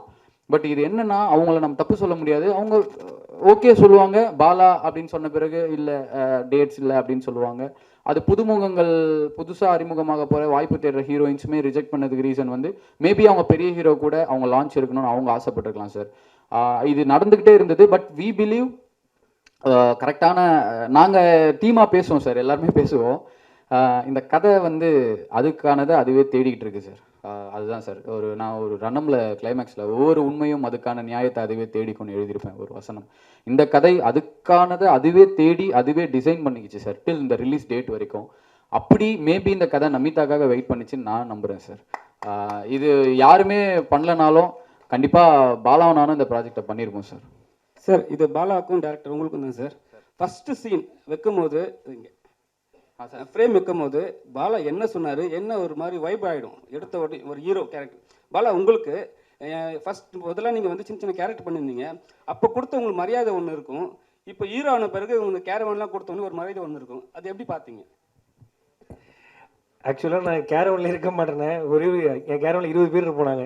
ஏன்னா எனக்கு தனியாக இருக்குது. ஏன்னா சின்ன கேரக்டர் பண்ணும்போது கிட்டத்தட்ட ஒரு 10-15 பேர், அதுக்குள்ளே ஒரு 5-6 பேர் ஆர்டிஸ்ட் கொடுப்பாங்க. அவங்க அசிஸ்டன்ட்லாம் சேர்த்து 10-15 பேர் இருப்பாங்க. எனக்குன்னு ஒரு தனி கேரவன் கொடுத்தோன்னே என்னால் தனியாக இருக்க முடியல. நாங்கள் எல்லோரும் ஒன்றா தான் இருப்போம். நான் மதன் ப்ரோ எல்லாருமே ஒரே ஜாலியாக தான் இருப்போம். மேக்ஸிமம் கேரவனில் இருக்க மாட்டோம், ஸ்பாட்லேயே தான் இருப்போம்.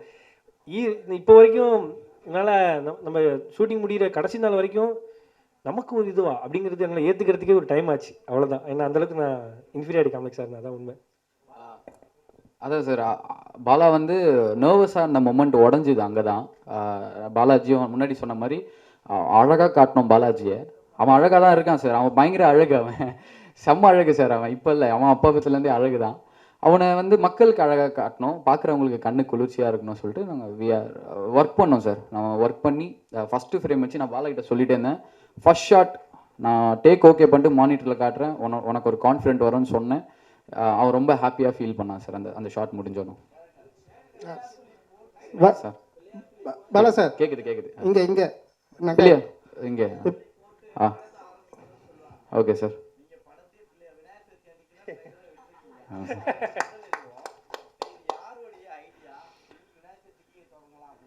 சார் இது ப்ரொடியூசர் சாரோட idea sir.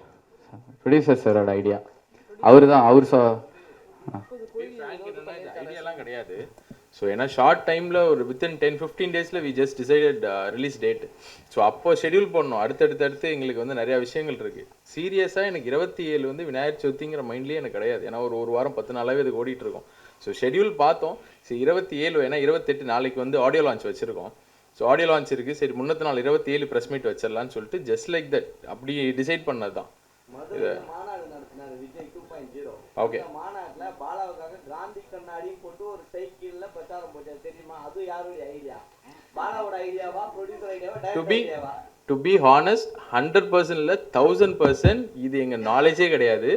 To be frank என்னன்னா அந்த பையன் வந்து ஒரு கோயிலில் வந்து பூஜை போட்டு ஒரு தேங்காய்லாம் உடைச்சி அதெல்லாம் பண்ணதுக்கப்புறம் வந்து யாரோ சோ தான் அனுப்பிச்சாங்க இந்த மாதிரி வந்து பண்ணிட்டு இருக்கான்னு சொல்லிட்டு. ஸோ அதுக்கப்புறம் தான் வி ஜஸ்ட் ஃபாலோட் ஹிம். அதுக்கப்புறம் தான் அதுக்கே லைக் பண்ணி நான் வந்து ஃபாலோ பண்ணும்போது பார்த்தா அவனாவே செல்ஃப் இன்ட்ரெஸ்ட்டில் பண்ணுறான். டு பி ஃப்ராங்க் என்னன்னா அப்படி நம்ம பண்ணியிருந்தோம் அப்படின்னா I know about digital marketing how it's going. So அப்படி நாங்கள் பண்ணியிருந்தோம் அப்படின்னா வந்து யூ கேன் சி நிறைய இன்ஃப்ளூயன்சஸ் உள்ளே இறங்கியிருப்பாங்க. So far I think so நீங்கள் எதுவும் பார்க்க மாட்டீங்கன்னு நினைக்கிறேன். அந்த பையன் 100% செல்ஃப் இன்ட்ரெஸ்ட்டில் அதை பண்ணிட்டு இருக்கான். தேங்க்யூ.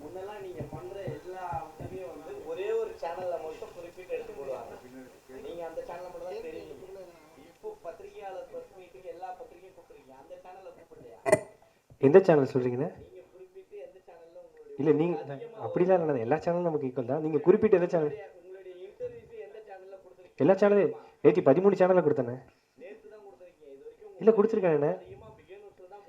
ஓ பிகே அப்படி சொல்கிறீங்க. பிகே நியூஸில் அவார்ட் ஃபங்க்ஷன் ஹோஸ்ட் பண்ணுவேன், காசு கொடுக்குறாங்க, ஹோஸ்ட் பண்ணுறேன். இல்லைண்ணே அப்படிலாம் கிடையாதுண்ணே. அவங்க யாருக்கு பண்ணாங்க எனக்கு என்கிட்ட காட்டுங்கண்ணே, நான் கூட சொல்கிறேன், மெசேஜில் கூட காட்டுறேன். நான் இன்ஸ்டாகிராமில் போடுற வீடியோ அவங்க எடுத்து இதில் போட்டுக்கிறாங்கண்ணே. அதான் மைக் அண்ணன்ட்ட கொடுங்க, ஒரு நிமிஷம் அண்ணன்ட்ட கொடுங்க.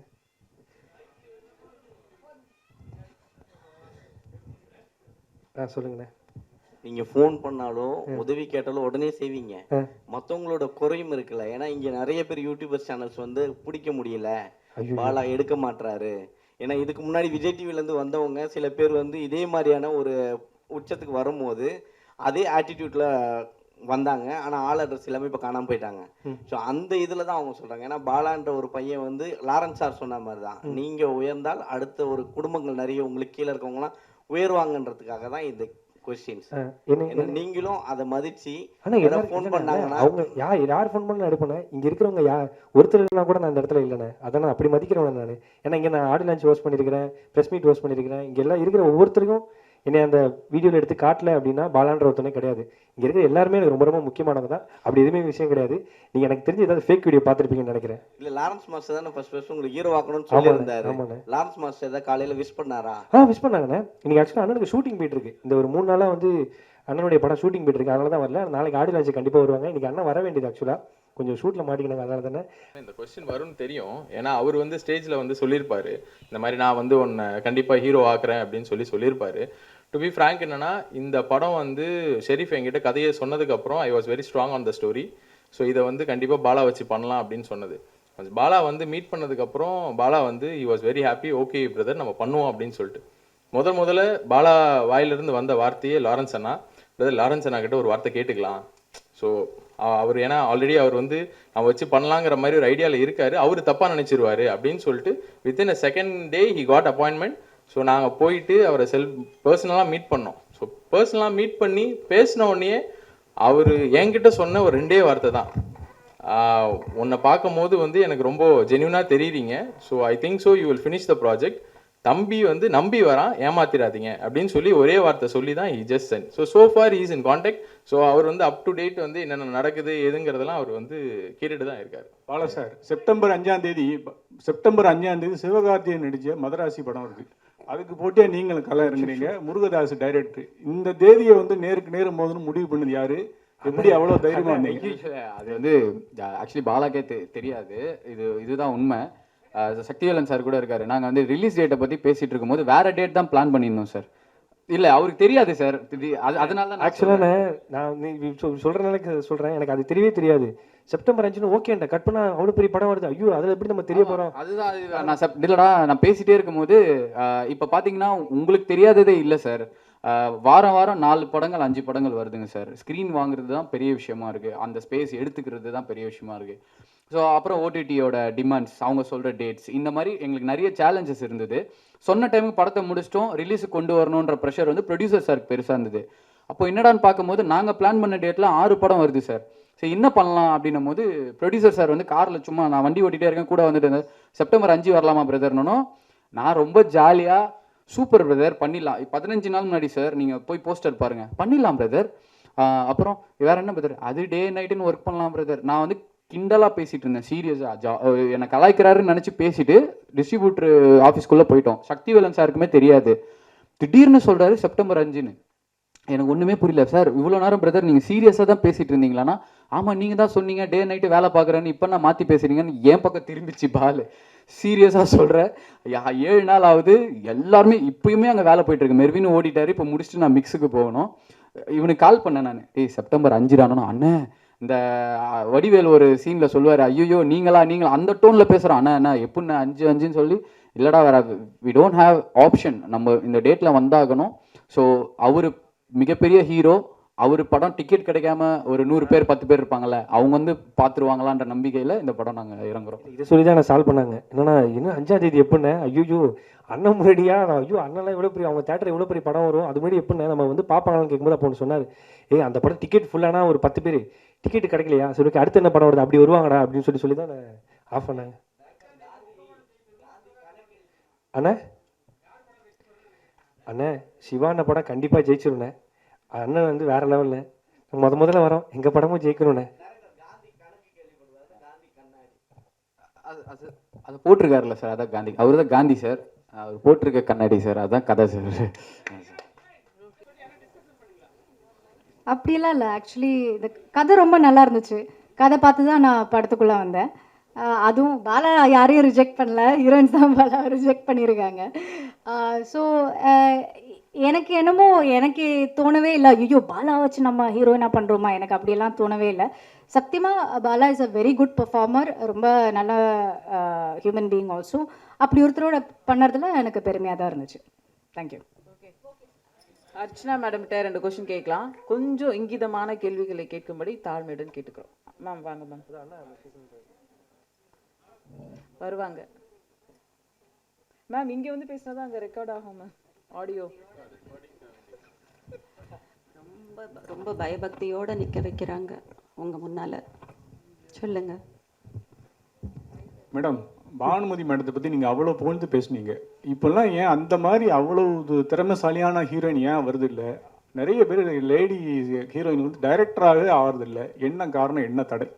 நான் எங்க ஒரு தடவை கேளுங்க, எனக்கு ஆசையாக இருக்கு. பானுமதி மேடத்தை பற்றி ரொம்ப புகழ்ந்து பேசுனீங்க இந்த தேட்டரு. அவங்க வந்து சகலகலா வெள்ளிம்பாங்க, ப்ரொடியூசர், டைரக்டர், சிங்கர், அப்புறம் எம்ஜிஆரே ராமச்சந்திரா அப்படின்னு பேர் சொல்லி கூப்பிடுற அளவுக்கு தைரியமானவங்க.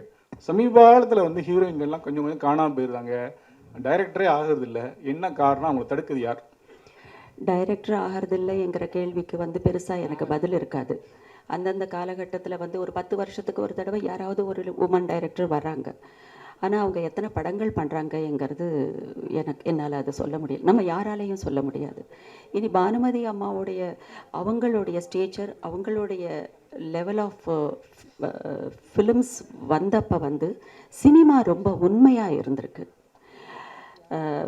எக்யூப்மெண்ட்ஸ் ரொம்ப குறைவாக இருந்திருக்கு. என்ன செஞ்சாலும் குறிப்பிட்ட பிளானுக்குள்ளே முடிச்சிடணும். இப்படி எவ்வளவோ டிசிப்ளைன், எவ்வளவோ டீசன்சி, ரொம்ப பொறுப்புணர்வு, ரெஸ்பான்சிபிலிட்டி இத்தனையும் இருந்திருக்கு அந்த நேரத்தில். ஆனால் அதுக்கப்புறம் படங்கள் இல்லைன்னு சொல்ல முடியாது.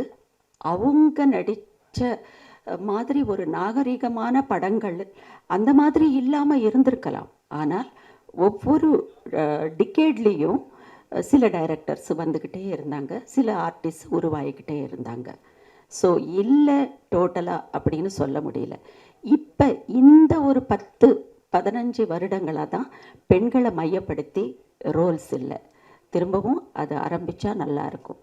ஆனால் இந்த நேரத்தில் பானுமதி அம்மா டைமில் இருந்த ஆர்டிஸ்ட் மாதிரியோ அந்த அம்மா மாதிரியோ திரும்பி இன்னொரு சைக்கிள் வருமுன்னா அந்த நம்பிக்கை இல்லை. அவங்களுக்கு அவங்களே குரல் கொடுப்பாங்க, அவங்களுக்கு அவங்களே பாடுவாங்க, சில நேரத்தில் அவங்களே மியூசிக் டைரக்ஷன் பண்ணிப்பாங்க. அது இனி வருங்கிற நம்பிக்கை எனக்கு இல்லை. மேடம், அப்புறம் பரட்டை என்ற அழகு சுந்தரம் படத்தில் தனுஷ்க்கு அம்மா நடிச்சிங்க. அவர் வந்து வளர்ந்து வருத காலத்தில் வந்து நீங்கள் பண்ணீங்க. இந்த படத்துலையும் கிட்டத்தட்ட பாலாவுக்கு அம்மா மாதிரி பண்ணியிருக்கீங்க. 2 பேருக்கு நடுவில் ஏதாவது ஒற்றுமைகள் ஏதாவது பார்த்தீங்களா படப்பிடிப்பில்? எந்த நடிகருக்கும் இவங்களுக்கும் அவங்களுக்கும் ஒரு ஒற்றுமை இருக்குது அப்படிங்கிற வார்த்தைக்கு இடமே இல்லை. நம்மளா வந்து வேடிக்கைக்காக பேசிக்கிறது தான், அந்த ஒற்றுமையே இல்லை. யாருக்கு அவங்க இண்டிபெண்ட் தான். நான் பாலாவோட பெர்ஃபார்மன்ஸ் பார்த்து கொஞ்ச நேரத்துக்கு முன்னால் பேசினேன். He is too independent. அதில் என்ன தெரிஞ்சதுன்னா, பாலா என்ன பெர்ஃபார்ம் பண்ணாலும் ஒரு இன்னசென்ஸும் தெரிஞ்சுது. ஏன்னா அந்த லேர்னிங் ப்ராசஸ் ரொம்ப நல்லா இருக்குது பாலாவோட இது. அது நான் ஒரு ஆர்டிஸ்டாக ரொம்ப ரொம்ப சந்தோஷப்பட்டேன் படம் பார்க்குறப்ப. அந்த லேர்னிங் ப்ராசஸில் தான் அவர் இன்னும் இருக்கார். அவர் மாதிரி அவர் நடித்து அவருக்கு சூட் ஆகிற அவர் படங்கள் பண்ணாலே போதும். யாருக்கும் யாரையும் கம்பேரிசனுங்கிறது கொடுக்கவே கூடாதுங்கிறது என்னுடைய கருத்து. தேங்க்யூ. காந்தி கண்ணாடி படம் மூலமா பாலா ஹீரோவா இன்று அறிமுகமாகி இருக்கிற நிகழ்ச்சிக்கு வந்திருந்து சிறப்பு சேர்த்த அனைவருக்கும் எங்களுடைய அன்பும் நன்றியும். இப்போது படத்தோட 2 பாடல்களை பார்க்கலாம். நன்றி.